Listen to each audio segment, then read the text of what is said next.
नमस्कार, कैसे हो आप सब। आई होप कि आप सभी अच्छे होंगे। मैं Sangeeta from लर्नो hub, the learning platform, जहां पढ़ सकते हैं math, science, SST absolutely free at learnohub.com।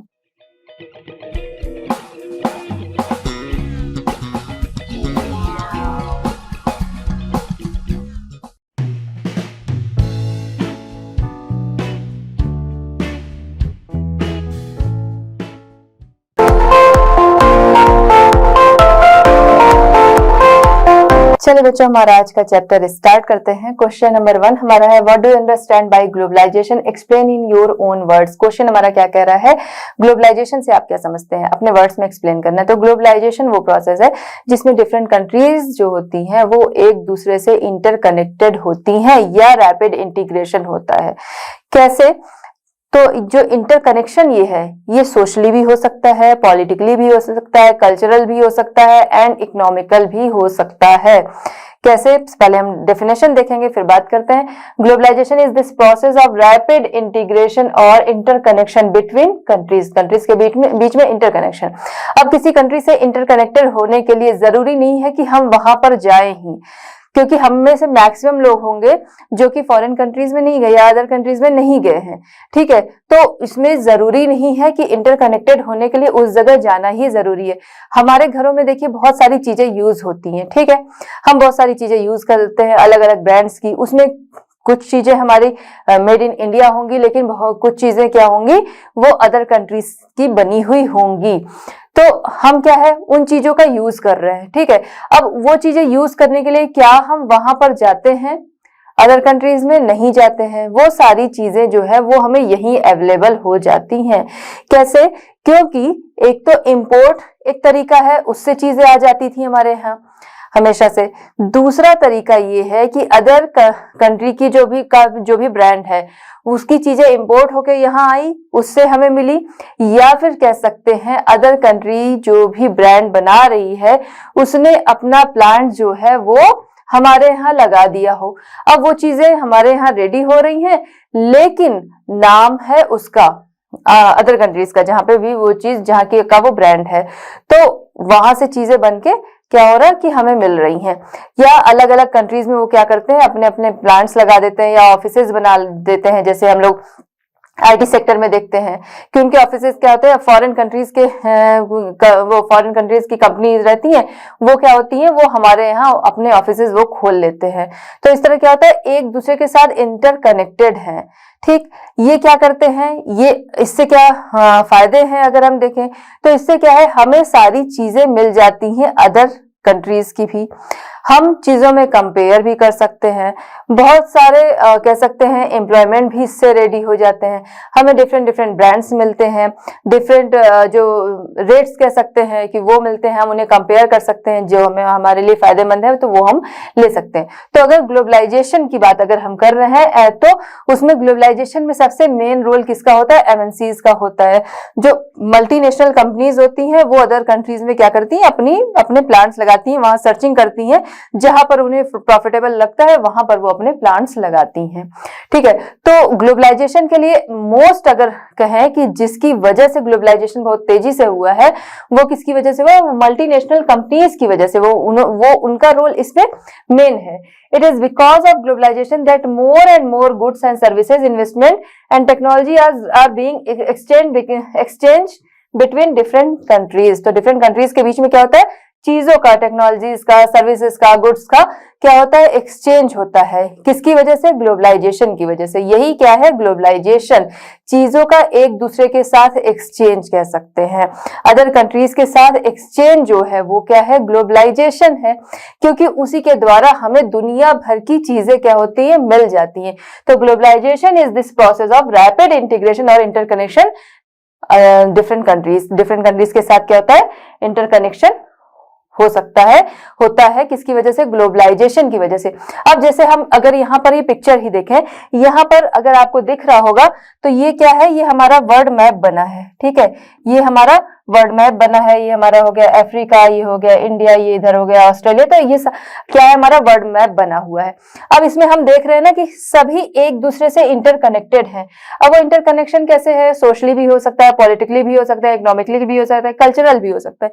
तो सभी एक दूसरे से इंटरकनेक्टेड हैं, सबको एक दूसरे के बारे में पता है, एक दूसरे की चीजें यूज कर रहे हैं, एक दूसरे की कंपनीज में काम कर रहे हैं। तो ये चीजें क्या है, ग्लोबलाइजेशन की वजह से। जरूरी नहीं है कि हम अदर कंट्रीज में अगर गए हैं तो ही हमें वहां की चीजें मिलेंगी, वहां की चीजें हमें पता चलेंगी। वो चीजें हमें कैसे पता है, ग्लोबलाइजेशन की वजह से, कि वहां के ब्रांड्स जो है वो हमारे यहाँ इंपोर्ट होके आ रहे हैं, वहां की कंपनी जो है वो हमारे यहाँ शिफ्ट हो गई है, वहां की कंपनी ने अपने प्लांट्स जो है वो हमारे यहाँ लगा रखे हैं।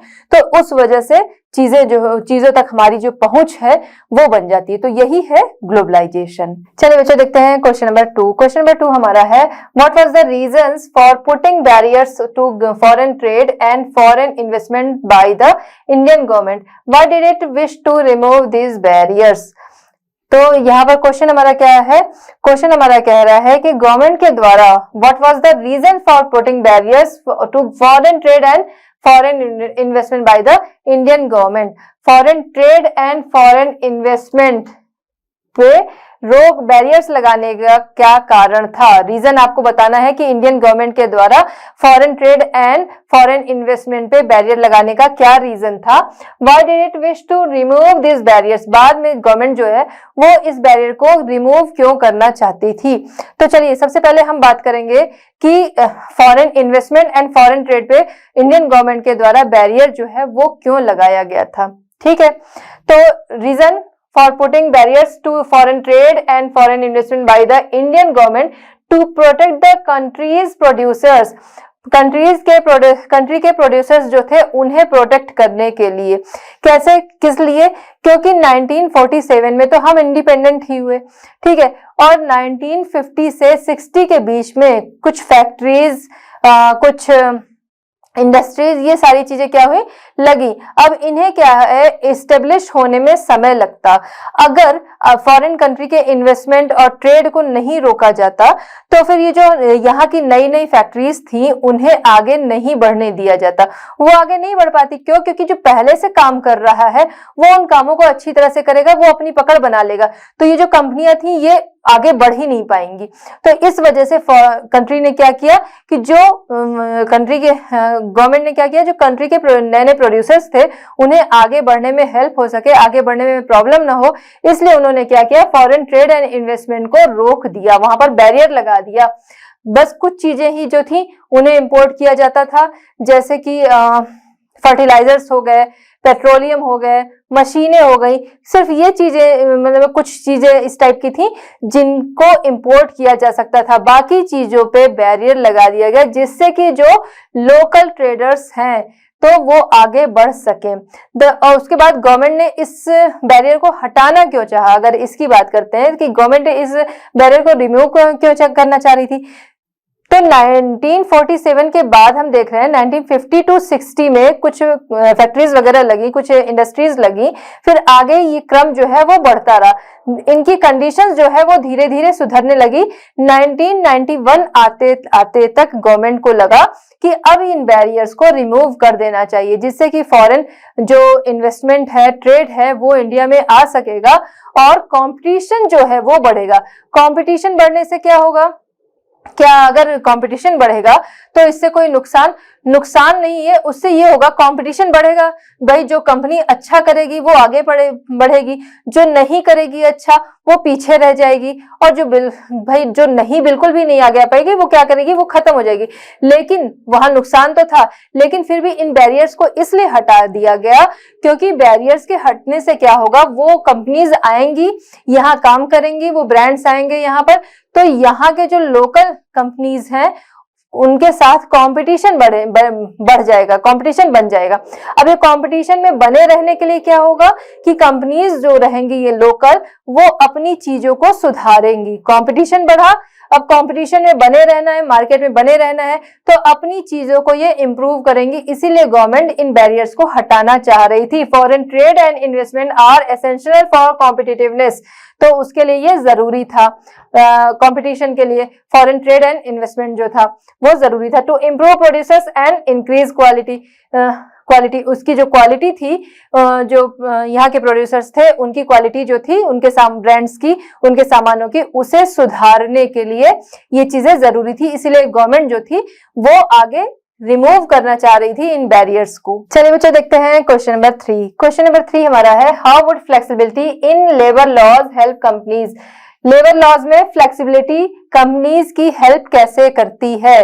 तो लेबर लॉज में अगर फ्लेक्सिबिलिटी है, जैसा कि इंडिया में भी है, कानून बने हैं, लेकिन उन कानूनों में क्या है, फ्लेक्सिबिलिटी है। वो लॉ जो बने हैं वो स्ट्रिक्ट नहीं है, फ्लेक्सिबिलिटी है, जिसकी वजह से कंपनीज जो होती हैं वो अपनी मर्जी से नंबर ऑफ लेबर्स जो है वो रख सकती हैं।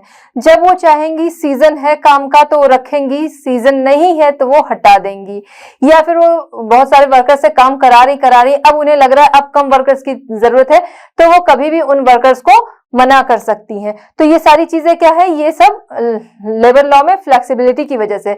अब जैसे कोई कहीं पे काम कर रहा है, किसी कंपनी में काम कर रहा है, अगर उसे हटाया जाना है तो एक नोटिस पीरियड होता है, इतना टाइम होता है, बहुत सारे प्रोसेस होते हैं, उसके बाद उसे हटाया जा सकता है। बट यहाँ पर क्या है, यहाँ पर लेबर लॉ में क्या है, फ्लेक्सिबिलिटी है, जिसकी वजह से जब चाहे तब जिस वर्कर को चाहे हटाया जा सकता है। तो help companies control the number of workers. तो सबसे पहले कंपनीज को हेल्प मिलती है नंबर ऑफ वर्कर्स जो है उसे कंट्रोल करने में, अपने अकॉर्डिंग वो रखते हैं।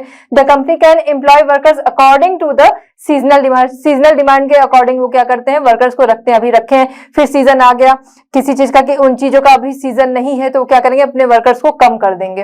तो ये हो गया। The company can also remove the workers on the demand of less labour. तो कम लेबर्स की अगर डिमांड है तो कंपनी क्या कर सकती है, कभी भी उन लेबर्स को हटा सकती है जिनकी उन्हें जरूरत नहीं है, या फिर कम लेबर्स की जरूरत है जिनके लिए उन्हें लगा कि इनको रखना है तो उन्हें रख लिया, और जिनके जो लग रहा है कि ये एक्स्ट्रा है तो उन्हें कभी भी हटाया जा सकता है। Salary is also not desirable. तो यहाँ पर क्या है, सैलरी भी डिजायरेबल नहीं है, जो मिलनी चाहिए वो नहीं है। कैसे, जैसे अगर पहले तो जो उनका जो मेहनताना होता है तो वो वही उनको काफी कम दिया जाता है, उसके बाद उनसे काम भी ज्यादा दिया जाता है। जैसे निश्चित है कि उनके फिक्स होंगे कि 8 आवर्स उनको काम करना है, लेकिन क्या है, फ्लेक्सिबिलिटी की वजह से उनसे काम भी ज्यादा ले लिया जाता है और उन्हें जो ओवर टाइम है वो भी नहीं दिया जाता है। तो यहाँ पर क्या है कि सैलरी जो है वो भी डिजायरेबल उनकी नहीं होती, उनको पैसे भी, अमाउंट जो होते हैं वो भी सही तरीके से नहीं मिलते हैं। उसके एंड आगे हम देखते हैं, and due to this the company will benefit because the company will be able to take more work than the labour due to the flexibility in the labour law. Labour law में flexibility के तहत क्या करते हैं ये लोग, companies क्या करती हैं, उनसे से ज्यादा काम ले लेती हैं। अब जो काम उनका ज्यादा दिन में होना था या ज्यादा लेबर्स की हेल्प से होना था, वहां पर क्या है कि ज्यादा टाइम तक उन्होंने वर्कर्स को रोक लिया, काम किया, उन्हें ओवर टाइम भी नहीं दिया, तो उनके क्या हुआ, वहां पर उनकी कॉस्ट कटिंग हुई, वहां पर उनके पैसे जो है उन्हें बेनिफिट काफी मिला। ठीक है, जो पैसे उन्हें वर्कर्स को देने पड़ते थे वो उन्हीं पैसे उन्होंने क्या किया कि ओवर टाइम करा लिया, कम पैसों में ही उन वर्कर्स से ओवर टाइम करा लिया। अब काम जो है वो समय से पहले भी पूरा हो जाएगा और उन्हें ओवर टाइम भी नहीं देना, ओवर टाइम के चार्जेस जो है वो नहीं देने पड़े।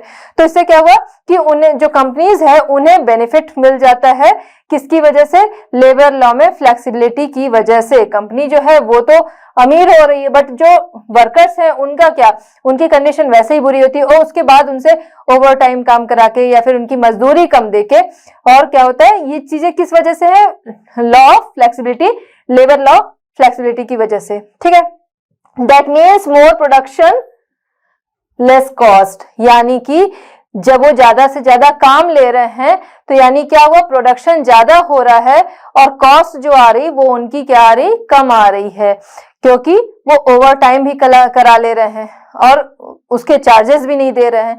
तो इससे क्या हो रहा है, प्रोडक्शन उनका ज्यादा हो रहा है और कॉस्ट जो है वो उनकी कम आती है। तो लेबर लॉ में फ्लेक्सिबिलिटी की वजह से कंपनीज को यही सब फायदे होते हैं कि वो जब चाहे जिसे चाहे रखे, जब चाहे तब हटा दे, डिमांड है तो रखे, नहीं है डिमांड तो कभी भी हटा दे, सीजन है चीजों का तो रखे, नहीं सीजन है तो हटा दें, ओवर टाइम कराना है करा लें, उसके चार्जेस नहीं देने हैं तो ना दें। तो ये सारी चीजें किसकी वजह से है, लेबर लॉ में फ्लेक्सिबिलिटी की वजह से ही है और कंपनीज को इसी का बेनिफिट मिलता है। चलिए बच्चों देखते हैं क्वेश्चन नंबर 4, क्वेश्चन नंबर 4 हमारा है what are the various ways in which MNC set up और control production in other countries. Other countries में एमएनसी जो है अपने प्रोडक्शन को किस तरह से कंट्रोल करती हैं। तो एमएनसी अदर कंट्रीज में अपने प्रोडक्शन को किस तरह से कंट्रोल करती है, ये देखते हैं। MNC setup production where is it close to the market. MNCs क्या करती हैं, जब अपना सेटअप लगाती हैं तो सबसे पहले वो जगह देखती हैं, ऐसी जगह पे वो अपना सेटअप लगाती हैं जहां पर वो देखती हैं कि वो मार्केट के क्लोज में है, वहां पर वो अपना सेटअप लगाती हैं। Where there is skilled and unskilled labour available at low cost, जहां पर उन्हें स्किल्ड और अनस्किल्ड लेबर जो है वो लो कॉस्ट पर मिलते हैं, वहां पर वो अपना सेटअप लगाती है, या इस तरह से वो अपने प्रोडक्शन को कंट्रोल करती हैं कि जहां पर उन्हें स्किल्ड और अनस्किल्ड लेबर मिल सके। इसके अलावा हम देखते हैं and where the availability of other factors of production is assured. Production को एश्योर्ड करने के लिए अदर फैक्टर्स उन्हें जहां पर मिलते हो, जैसे कि हुआ कि लेबर्स भी चाहिए, उन्हें बिजली भी चाहिए, पानी भी चाहिए, तो मतलब ऐसी जगह पे वो क्या करते हैं, एश्योर्ड करते हैं, जहां पर उसके अलावा उनकी नजर किस पे रहती है, गवर्नमेंट की नीतियों पे भी, कि जहां पर वो अपना सेटअप लगा रहे हैं उस कंट्री की जो गवर्नमेंट है वो क्या हर चीजें हमें अलाउ करेगी। तो गवर्नमेंट की जो नीतियां होती हैं उस पर भी वो नजर रखते हैं। जब ये सारी चीजें वो अश्योर कर लेते हैं तब अपना सेटअप जो है वो लगाते हैं और इस तरह से अपने प्रोडक्शन को वो कंट्रोल करते हैं। मतलब ये कि सारी चीजों को देखते हुए फिर आगे अपना प्रोडक्शन वो लगाते हैं कि जिसमें उन्हें प्रॉफिट ज्यादा से ज्यादा हो सके। आइए देखते हैं। In addition, MNCs might look for government policies that look after their interests.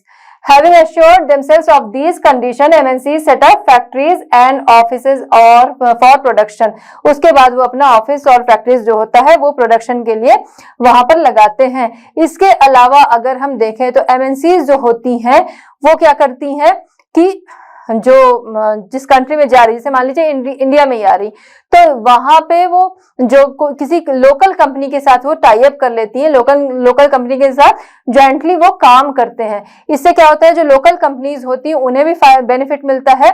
उनका बेनिफिट क्या होता है, दोनों के बेनिफिट हम देखेंगे।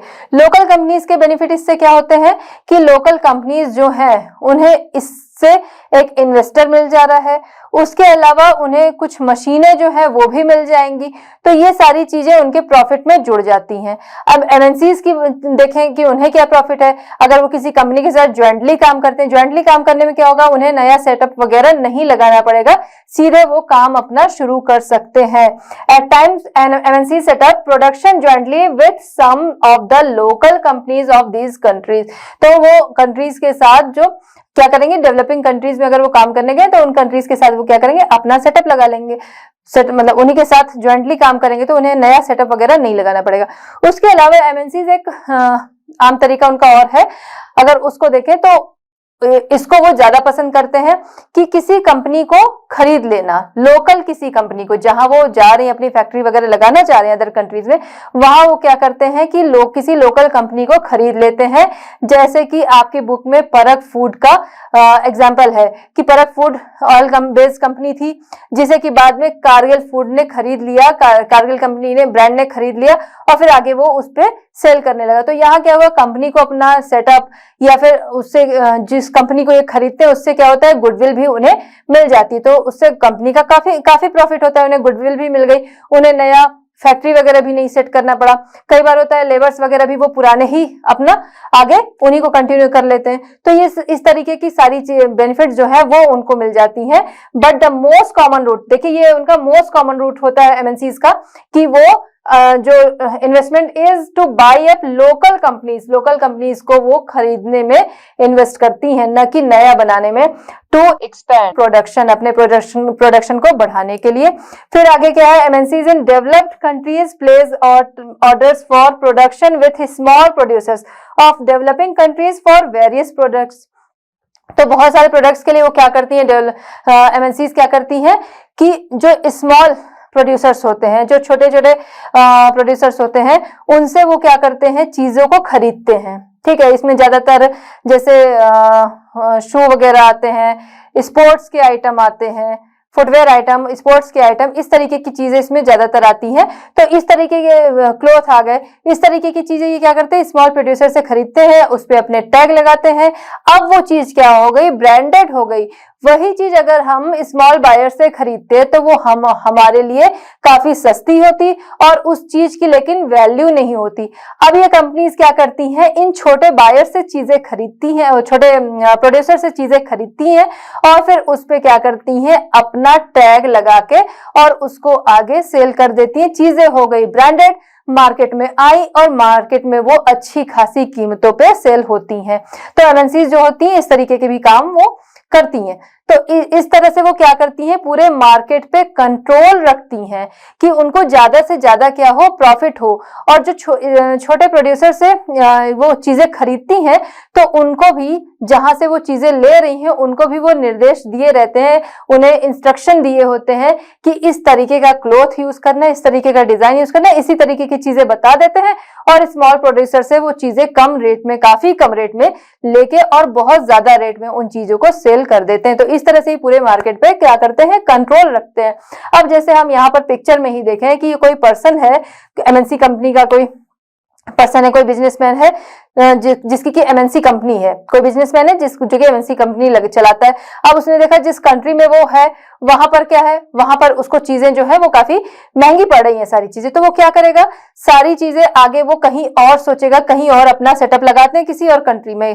तो उसके लिए वो क्या करेगा, देख रहा है, अब पता चला वो आया पर्सन, ये पर्सन आया इंडिया में, उसने देखा हाँ यहाँ पे गवर्नमेंट की नीतियां भी अच्छी हैं, यहाँ पर मुझे लेबर लॉ में फ्लेक्सिबिलिटी भी मिल रही है, यहाँ पर लेबर्स भी मिल जा रहे हैं, यहाँ पर कंस्ट्रक्शन कॉस्ट भी कम आएगी। ये सारी चीजें देखते हुए वो कहेगा, इन लोगों को करेगा बाय, बोलेगा बाय, अब मैं जा रहा हूं दूसरी जगह अपना सेटअप लगाऊंगा क्योंकि वहां पर मेरे लिए ज्यादा संभावनाएं हैं, वहां पर मुझे ज्यादा प्रॉफिट है। तो वो जाएगा दूसरी जगह पे जाके अपना सेटअप लगाएगा और उनको बोलेगा कि यहाँ पर बाय, मैं जा रहा हूँ, यहाँ पर बहुत ज्यादा एक्सपेंसिव पड़ रहा है, मैं कहीं और जा रहा हूँ, वहां पर सस्ते में काम हो जाएगा।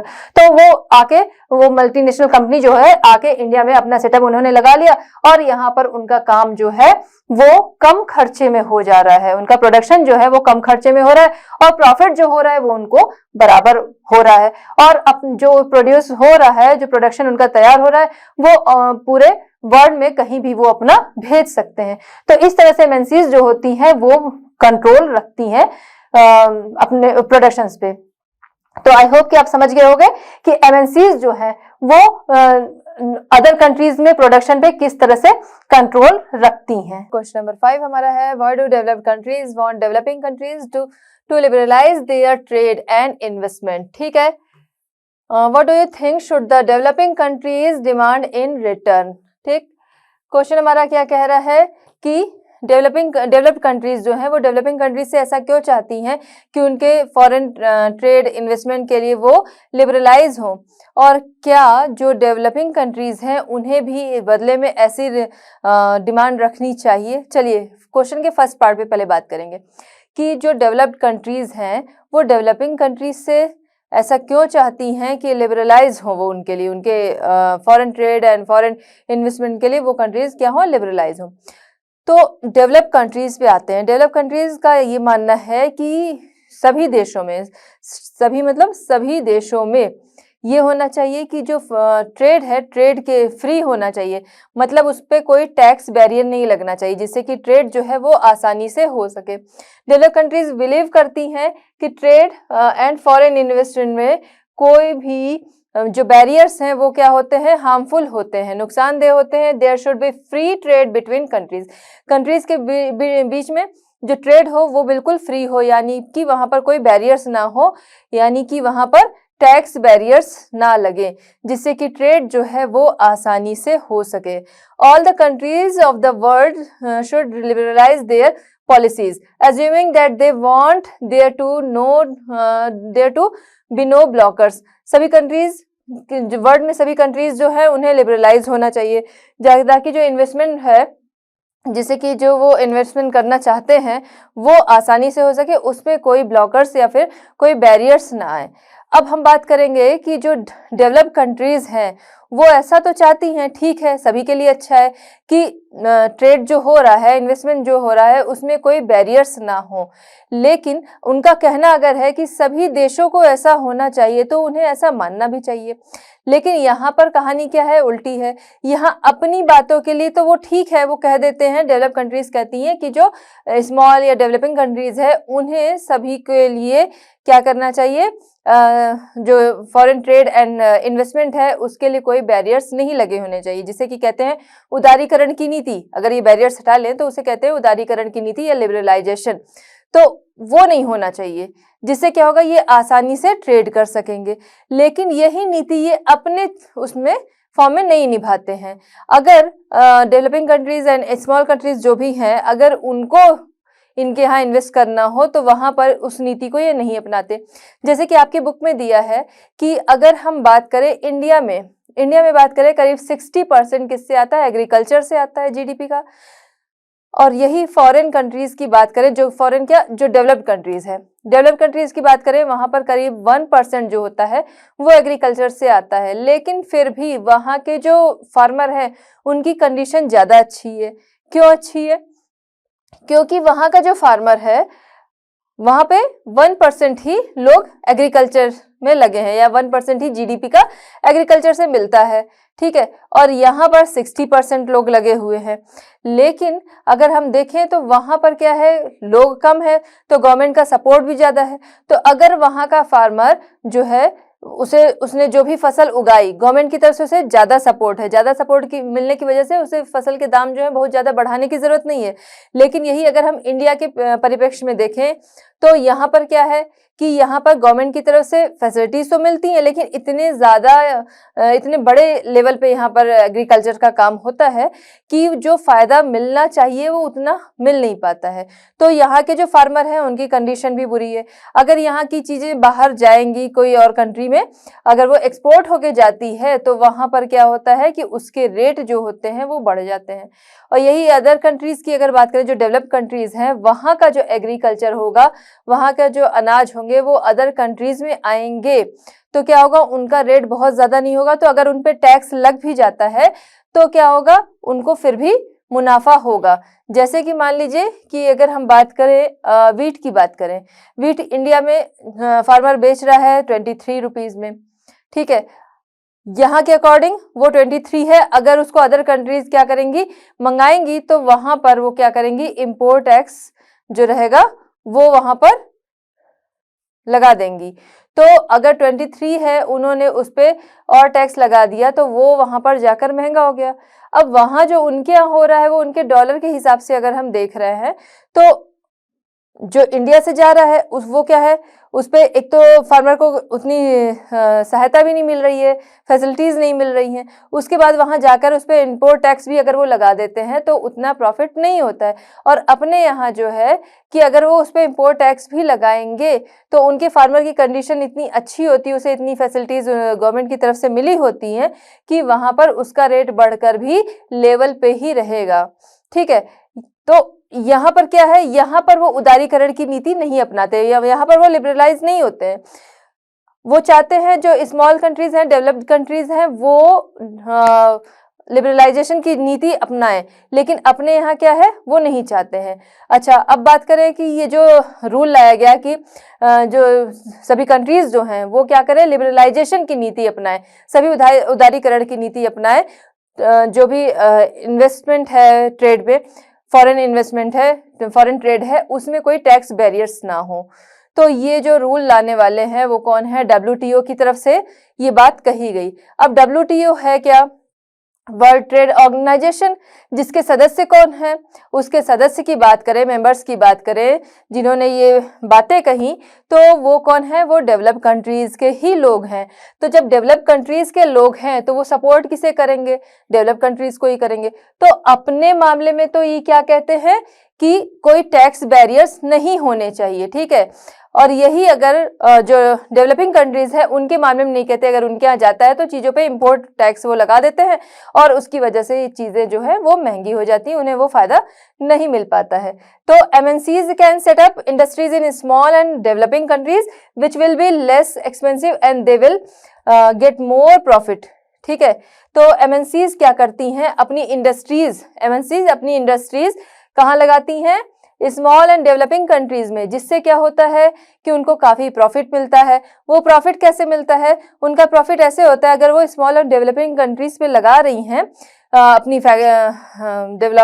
कंट्रीज में वो अपने सेटअप लगा रहे हैं, तो क्या होता है कि वहां पर उन्हें लेबर भी सस्ता मिलेगा, जगह भी कम सस्ती मिलेगी और हो सकता है जो रॉ मटेरियल भी वो पाएंगे वो भी वहां पर सस्ता पाएंगे। तो वहां पर एक्सपेंस उनका जो होगा वो कम होगा और प्रॉफिट जो होगा वो उनका बढ़ेगा, ठीक है।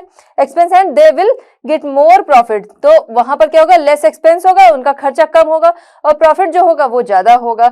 There profit will increase as a result of reduction in labour cost, construction cost. तो वहां पर क्या होगा, वो स्मॉल एंड डेवलपिंग कंट्रीज में अगर जाते हैं, वहां पर अपना सेटअप लगाते हैं, तो वहां पर लेबर कॉस्ट जो होगा, कंस्ट्रक्शन कॉस्ट होगा, ये सभी चीजें देखिए कम आएंगी। जैसे अगर हम ही बात करें, हमारी कंट्री की बात करें और अदर कंट्रीज में अगर देखें जो डेवलप्ड कंट्रीज है, तो हमारी कंट्री क्या है, उनसे काफी सस्ती होगी, लेकिन अब यहाँ के जो लोग हैं उनके लिए तो महंगी है, बट जो डेवलप्ड कंट्रीज हैं उनके लिए क्या होगी कि इंडिया जो है वो सस्ता है। तो वो अपनी जो फैक्ट्रीज वगैरह होगी, अपना जो इन्वेस्टमेंट होगा, वो सारा चीज वो आएंगे स्मॉल या डेवलपिंग कंट्रीज में लगाएंगे, जिससे कि क्या होगा, उन्हें प्रॉफिट ज्यादा से ज्यादा होगा, वहां खर्च कम होगा और प्रॉफिट ज्यादा से ज्यादा होगा। Developing countries should also make such demand in return so that their trade can also increase and become secure। तो जो डेवलपिंग कंट्रीज है उन्हें भी ऐसी डिमांड करनी चाहिए। देखिए जो डेवलप कंट्रीज है वो क्या कर रही हैं, वो अपना प्रॉफिट ही कमाना चाह रही है, वो चाह रही है कोई टैक्स बैरियर्स ना लगे, जिससे वो अदर कंट्रीज के साथ आसानी से ट्रेड कर सके, वहां पर अपना इन्वेस्टमेंट कर सके, जिससे कि जो काम भी है, कंस्ट्रक्शन है, जो लेबर है, वो उन्हें कम कीमत पे मिलेगा, एक्सपेंस उनके कम होंगे, प्रॉफिट उन्हें ज्यादा होगा। वो अपने मामले में ऐसा चाहती है, मगर डेवलपिंग कंट्रीज के साथ वो ऐसी नहीं है। तो डेवलपिंग कंट्रीज को भी ऐसी डिमांड करनी चाहिए जिससे कि क्या हो कि डेवलपिंग कंट्रीज जो है वो उनका भी प्रॉफिट हो, वो भी उनका ट्रेड भी बढ़े और वो सिक्योर हो सके। सबसे बड़ी चीज कि प्रॉफिट तो उनका बढ़े, उसके अलावा वो सिक्योर हो सके। तो उन्हें भी ऐसी डिमांड करनी चाहिए कि जो डेवलप्ड कंट्रीज हैं वो भी डेवलपिंग कंट्रीज के साथ क्या करें, लिबरलाइज हों, ठीक है।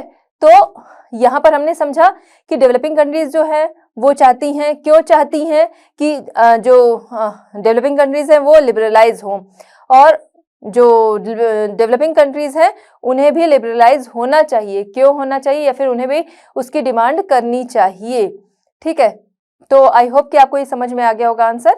चलिए बच्चों देखते हैं क्वेश्चन नंबर 6। क्वेश्चन नंबर 6 हमारा है the impact of globalisation has not been uniform, explain this statement. Question हमारा क्या कह रहा है कि ग्लोबलाइजेशन का इम्पैक्ट जो है वो एक समान नहीं है, इसे एक्सप्लेन करना है। तो अगर बात करें हम कि ग्लोबलाइजेशन का इम्पैक्ट एक समान नहीं है, तो उसमें हम देखेंगे कि जो ट्रेडर्स हैं, ग्लोबलाइजेशन से होता क्या है, ग्लोबलाइजेशन की वजह से लोगों के बीच में कंपटीशन जो है वो बढ़ा है। कंपटीशन किनके बीच में बढ़ा है, जो ट्रेडर्स हैं, इन्वेस्टर्स हैं, उनके बीच में कंपटीशन बढ़ा है। क्यों, क्योंकि जब ग्लोबलाइजेशन हुआ, जो चीज जहाँ की है वहां पे है ही, हर चीज के अलग अलग ब्रांड्स हैं, ठीक। अब बाहर से भी बहुत सारी कंपनीज आ रही हैं उन्हीं चीजों के अलग अलग ब्रांड्स लेके, तो क्या होगा, कंपटीशन बढ़ेगा। अब कंपटीशन बढ़ने से क्या होगा कि कंपटीशन जब बढ़ेगा, कंपटीशन बढ़ने से क्या होगा, जो भी कंज्यूमर है उसको प्रॉफिट होगा। कंज्यूमर को कैसे प्रॉफिट होगा, कंपटीशन बढ़ा तो हर कोई उनमें अपनी क्वालिटी क्या करना चाहेगा, सुधारना चाहेगा। क्वालिटी सुधारेगा तो इसका फायदा किसे मिला, कंज्यूमर को मिला। उसके अलावा कंपटीशन में बने रहने के लिए लोगों को अपनी कीमतें जो होंगी, अपने रेट जो होंगे वो कम करने पड़ेंगे। फायदा किसको मिला, कंज्यूमर को मिला। इसके अलावा उन चीज़ों की अवेलेबिलिटी जो है वो भी बढ़ानी होगी उन्हें। तो ये सारी चीज़ों का फायदा किसे मिलता है, वो मिलता है बेनिफिट किसे, कंज्यूमर को। तो globalisation has increase competition and its benefit has been given to the wealthy class consumers because they have more options. उनके सामने ऑप्शंस भी बहुत आ जाते हैं। जैसे एक सिंपल सी चीज़ है जो कि डेली यूज होती है लोगों घरों में, ऑयल है, ठीक है, इडेबल ऑयल है, मोस्टली लोग मस्टर्ड ऑयल ही यूज करते हैं। तो अगर बात करें हम कि जैसे सब्जी बनानी है, ठीक है, उसमें मस्टर्ड ऑयल का यूज है। अब उसी में हम देखेंगे कि बहुत सारे ब्रांड्स जो हैं वो मिलते हैं। इसमें क्या है कि वो लोग उनकी तरफ क्यों अट्रैक्ट होंगे, क्योंकि उनकी एक तो क्वालिटी बढ़े, उनके रेट्स में भी फर्क होगा, ठीक है, जिसके रेट्स लोग जाएंगे देखेंगे। मोस्टली लोग क्या करते हैं, अपनी पॉकेट ही देखते हैं, तो जो रेट्स के हिसाब से एंड क्वालिटी एंड रेट्स देखते हुए चीजें कंपेयर करके फिर लेते हैं। तो इन चीजों का फायदा किसे मिलता है, कंपटीशन जो बढ़ता है, ग्लोबलाइजेशन से कंपटीशन बढ़ता है, उसका फायदा किसे मिलता है, वेल्दी क्लास लोगों को मिलता है। और उनके सामने बहुत सारे इसकी वजह से ऑप्शंस आ जाते हैं, कंपटीशन की वजह से उनके सामने ऑप्शंस आ जाते हैं, चीजों को चुनने के लिए भी, चूज करने के लिए भी, रेट्स में भी ऑप्शन आ जाते हैं, और क्वालिटी जो है वो भी सुधर जाती है। हालांकि आज के टाइम में अगर हमने देखा है कि ये चीजें ज्यादातर कहाँ पर, जो अर्बन एरियाज हैं वहां पर इसका फायदा लोगों को ज्यादा मिलता है, लेकिन जब से अभी इधर ऑनलाइन शॉपिंग्स वगैरह होने लगी है तो इसका कुछ हद तक फायदा जो है वो रूरल एरियाज में भी मिलने लगा है, क्योंकि उन्हें भी जब ऑनलाइन चीजें अवेलेबल हो रही हैं तो उन्हें भी चीजें जो है वो चूज करने की छूट मिल रही है, वो चीजें चूज कर सकते हैं। क्योंकि ऐसे क्या होता था, उनके गांव जो रूरल एरियाज थे, आसपास की जो शॉप होती थी, तो क्या करते थे, वहां से चीजें ले लिए, तो वहां बहुत सारे ब्रांड जो होते थे वो नहीं रखे होते थे। आज के टाइम में क्या है कि ऑनलाइन अगर चीजें हो गई हैं तो लोग अपन ऑनलाइन मंगा लेते, तो उन्हें वहां पर रेट्स में भी उन्हें बेनिफिट्स मिल जाता है, उन्हें क्वालिटी भी मिल जाती है, और उसके अलावा उन्हें क्या चूज करने के लिए भी ऑप्शंस मिल जाते हैं। लेकिन अगर हम इसका फायदा देखें तो मोस्टली कहाँ पर, अर्बन एरियाज में ही मिलता है। तो ग्लोबलाइजेशन से कंपटीशन बढ़ता है, कंपटीशन से फायदा किसे होता है, बेनिफिट किसे होता है, जो वेल्दी क्लास के लोग हैं, ठीक है, उन्हें फायदा मिलता है, उनके सामने बहुत सारे ऑप्शंस आ जाते हैं क्वालिटी एंड प्राइस वगैरह को लेके। As a result these people are enjoying a higher standard of living than before. तो इससे क्या हुआ कि इनका जो लिविंग स्टैंडर्ड था वो क्या हुआ, हाई हुआ, क्योंकि इन्हें चीजें अच्छी मिल रही हैं, क्वालिटी अच्छी मिल रही है, और उसके जो रेट्स हैं वो भी कम मिल रहे हैं। तो इससे क्या हुआ कि इनकी लाइफ जो है वो सुधरी, लाइफ स्टैंडर्ड जो लाइफ स्टेटस इनका था वो इससे इंक्रीज हुआ, बढ़ा है। वहीं हम दूसरी तरफ अगर देखें तो चैलेंजेस अगर देखें, यहाँ पर क्या बात हो रही कि ग्लोबलाइजेशन जो है सभी के लिए एक बराबर नहीं है। तो एक क्लास की हमने बात कर ली कि जो वेल्दी क्लास के लोग हैं उन्हें बेनिफिट हो रहा है इससे, ग्लोबलाइजेशन से कंपटीशन बढ़ा, और फायदा किसे मिल रहा है, वेल्दी क्लास के लोगों को मिल रहा है। अब उसके बाद हम बात करते हैं दूसरे साइड पे, हम देखेंगे जो स्मॉल ट्रेडर्स हैं वो हुए, स्मॉल प्रोड्यूसर हुए एंड एम्प्लॉयज हुए, इनको बहुत बड़ा चैलेंज फेस करना पड़ता है इसमें। क्यों, क्योंकि इनकी पहुंच जो होती है वो हर जगह नहीं होती है, ठीक है। अब इसमें इनको मार्केट में बने रहने के लिए इन्हें अपनी चीजें जो है उसकी या तो क्वालिटी बढ़ानी होगी, और रेट्स भी इन्हें गिराने होंगे, क्वालिटी भी बढ़ाना है, रेट्स भी इन्हें गिराने होंगे। तो ये चीजें उन्हें फेस करनी पड़ती हैं। और होता क्या है कि जो अगर हम बात करें कि अर्बन एरियाज में है तो उन्हें ये चीजें फेस करने में आसानी होती है अगर कंपेयर करें रूरल एरियाज में, क्योंकि उनके पास रिसोर्सेज उतने ज्यादा नहीं होते। तो अगर हम बात करें जो छोटे एम्प्लॉयज हैं एंड छोटे प्रोड्यूसर हैं, उन्हें इसे फेस करने में बहुत मुश्किल होती है। Due to increased competition, the employment of these small manufacturer could not last long.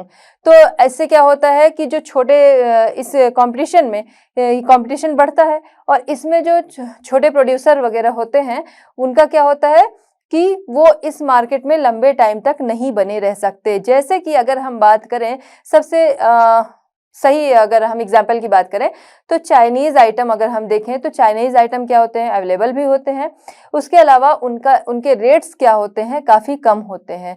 वहीं अगर हम इंडियन चीज़ें देखें तो वो उसके रेट्स हमें ज़्यादा मिलेंगे।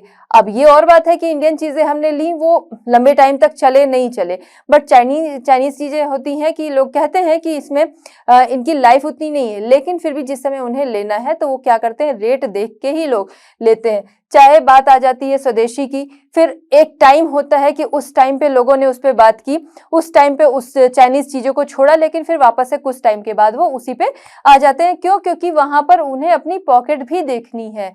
तो अगर हम आप में भी कोई मार्केट जाता है तो हम लोग ज्यादातर क्या करते हैं, चीजें हमारे सामने हैं, हम उन्हें देख रहे हैं, हम पूछ रहे हैं, हम उनके प्राइस देख रहे हैं, जो हमें कम रेट में दिखा वो चीजें हम ले लेते हैं। ठीक है, तो यहाँ पर भी यही है। तो ऐसे में जो स्मॉल ट्रेडर्स हैं उनके लिए, या फिर स्मॉल मैन्युफैक्चरर हैं, उनके लिए मार्केट में बने रहना मुश्किल होता है। बाहर से कंपनीज आई, उन्होंने यहाँ पर अपनी पैठ बना ली, और यहाँ के जो लोग हैं उनके रेट्स वगैरह ज्यादा होने की वजह से, या फिर वो लुक्स कह सकते हैं कि चाइनीज चीजें हैं, वो लुक्स में भी खिलौने हैं, चाइनीज टॉयज वगैरह हैं, तो उनके लुक्स भी बहुत अच्छे होते हैं, लोग उन्हीं की तरफ अट्रैक्ट होते हैं। तो लुक्स की वजह से भी या फिर क्वालिटी की वजह से भी लोग इन चीजों को नहीं लेते हैं, और उससे स्मॉल ट्रेडर्स जो होते हैं वो क्या होते हैं, लंबे समय तक वो मार्केट में टिक नहीं पाते हैं। Therefore the effect of globalisation is not the same. तो इसलिए हम कह सकते हैं कि ग्लोबलाइजेशन का इफेक्ट जो है वो सेम नहीं है। कैसे नहीं है? कि एजुकेटेड एंड स्किल्ड जो पर्सन है उनको तो वहां पर बेनिफिट मिल जाते हैं, और वहीं दूसरी तरफ हम देखें बहुत सारे लोग जो है इस बेनिफिट को नहीं पाते। जैसा कि हमने यहाँ पर बात की कि कंपटीशन बढ़ा, जो अर्बन एरियाज के लोग हैं या वेल्दी क्लास के लोग हैं उन्होंने इसका प्रॉफिट उठाया, वहीं हम दूसरी तरफ देखते हैं रूरल एरियाज के लोग या फिर स्मॉल ट्रेडर्स वगैरह हैं, वो इसका लाभ नहीं उठा पाते हैं। तो ग्लोबलाइजेशन जो है अच्छा है, लेकिन वो सभी के लिए बराबर नहीं है। चलिए बच्चों, देखते हैं क्वेश्चन नंबर 7। क्वेश्चन नंबर 7 हमारा है, how has liberalisation of trade and investment policies help the globalisation process. Question हमारा क्या कह रहा है कि ट्रेड एंड इन्वेस्टमेंट पॉलिसीज में का लिबरलाइजेशन जो है वो ग्लोबलाइजेशन प्रोसेस में किस तरह से हेल्प करता है।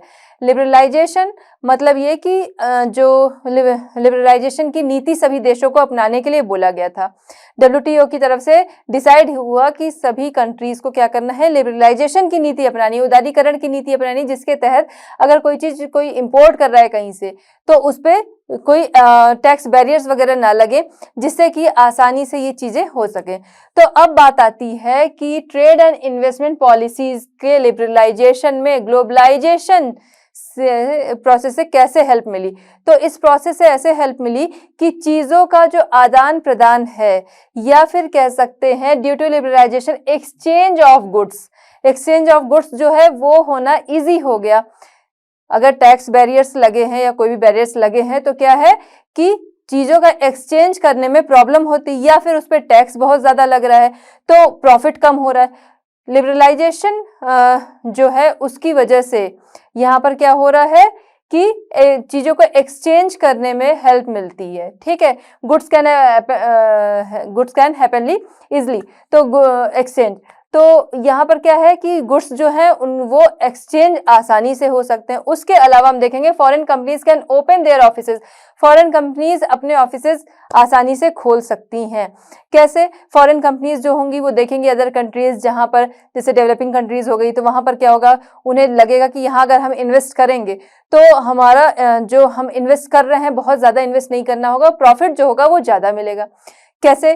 क्योंकि अदर कंट्रीज में गए, वो कंट्रीज क्या होंगी, उनसे सस्ती होंगी, वहां पर उन्हें जो लेबर्स वगैरह मिलेंगे वो सस्ते मिलेंगे, वहां पे एम्प्लॉय जो होंगे वो भी कम में मिल जाएंगे, हो सकता है जो गुड्स वगैरह हैं वो भी उन्हें कम पैसों में मिल रहे हैं। तो ये सारी चीजें क्या हो रही है, रॉ मटेरियल्स वगैरह भी मिल रहे हैं। तो वहां पर क्या होगा कि वहां पर वो काम जो है, काम वही होगा जो वो अपनी कंट्री में भी कराएंगे और अदर कंट्रीज में भी जाके कराएंगे, लेकिन अदर कंट्रीज में जाके क्या होगा, उन्हें प्रॉफिट होगा क्योंकि वही काम वो वहां पर करा रहे हैं। लेकिन अदर कंट्रीज में जाके क्या होगा उनके साथ कि वहां पर उन्हें खर्च कम करना पड़ेगा, इन्वेस्ट कम करना होगा, लेबर कॉस्ट वगैरह कम आएगी, कंस्ट्रक्शन कॉस्ट कम आएगी, एम्प्लॉय को जो सैलरी दे रहे हैं वो सारी चीजें कम आएंगी। तो जो फॉरेन कंपनीज होती है, MNCs क्या होती हैं, वो सब ऐसी ही जगह ढूंढ रही होती हैं।